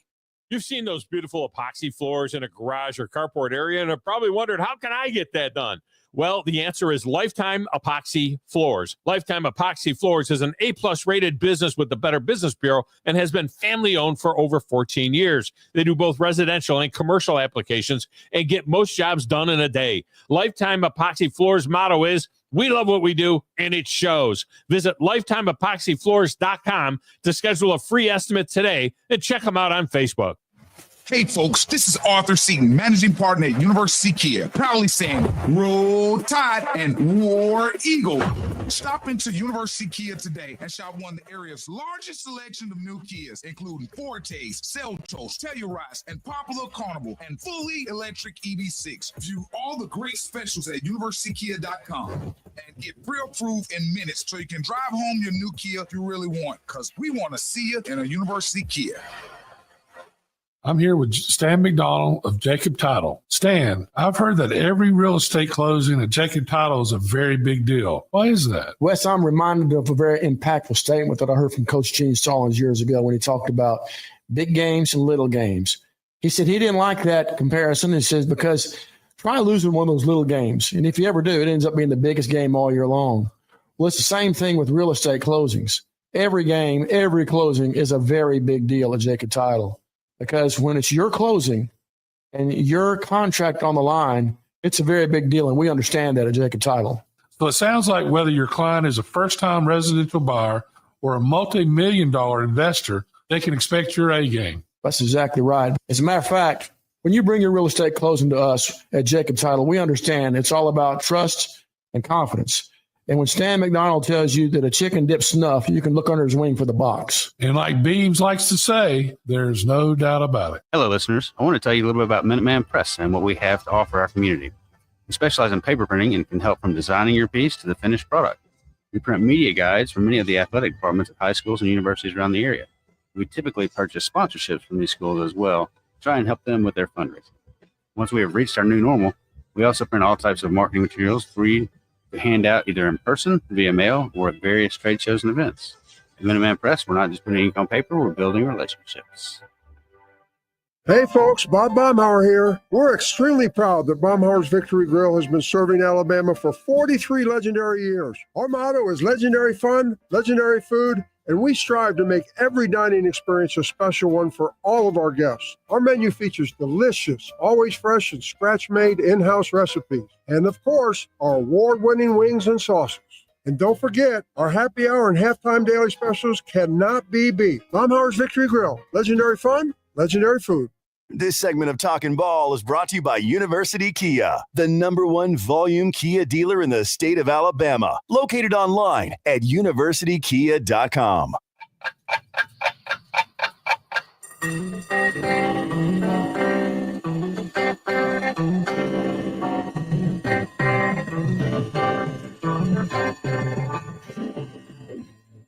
It's time for tomorrow's headlines today with Scott Theisen and Drew DeArmond on 97.7 ESPN The Zone.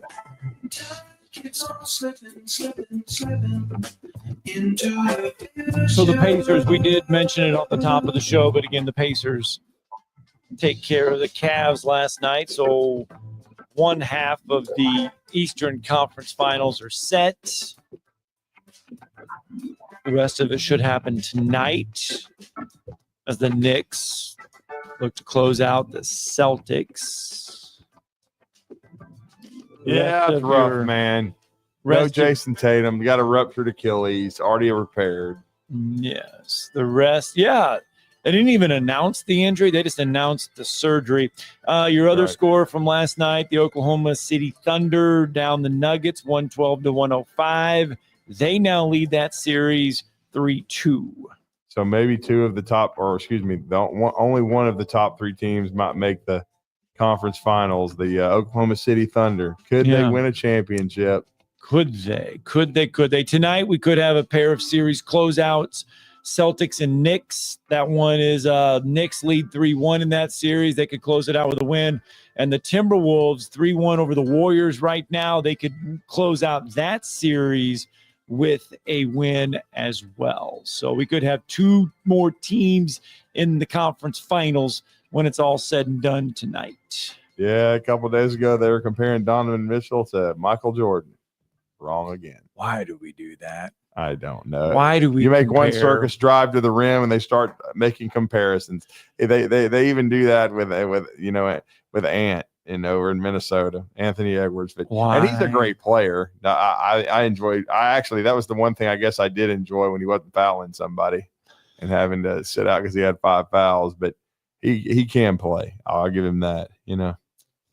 State baseball tournament, state softball tournament, all continuing today. Deschler having a chance to win a championship. They won game 1 yesterday. Very impressive game 1 performance for the Deschler Tigers on the mound there. So they will try to win it. Deschler pitchers, by the way, combined for a 2-hitter to take the lead So Price Thornton, that's a name. Price Thornton had a heck of an outing for the Tigers. He got it started yesterday, but they can win a 4A series today. Gonna get it in. We'll be in Atlanta tomorrow. Who will the Lakers strength coach be? What relation will he be to LaDom? Like we care. SportsMed is the official team physicians of the Rocket City Trash Pandas. And if the pros trust SportsMed, you can too. SportsMed provides every service you might need for complete orthopedic care, specializing in orthopedic surgery, sports medicine, joint replacement, spine surgery, neurosurgery, and podiatry. And they offer their own brace shop, in-house full-body MRI, physical therapy, walk-in clinic, and so much more. 4 locations and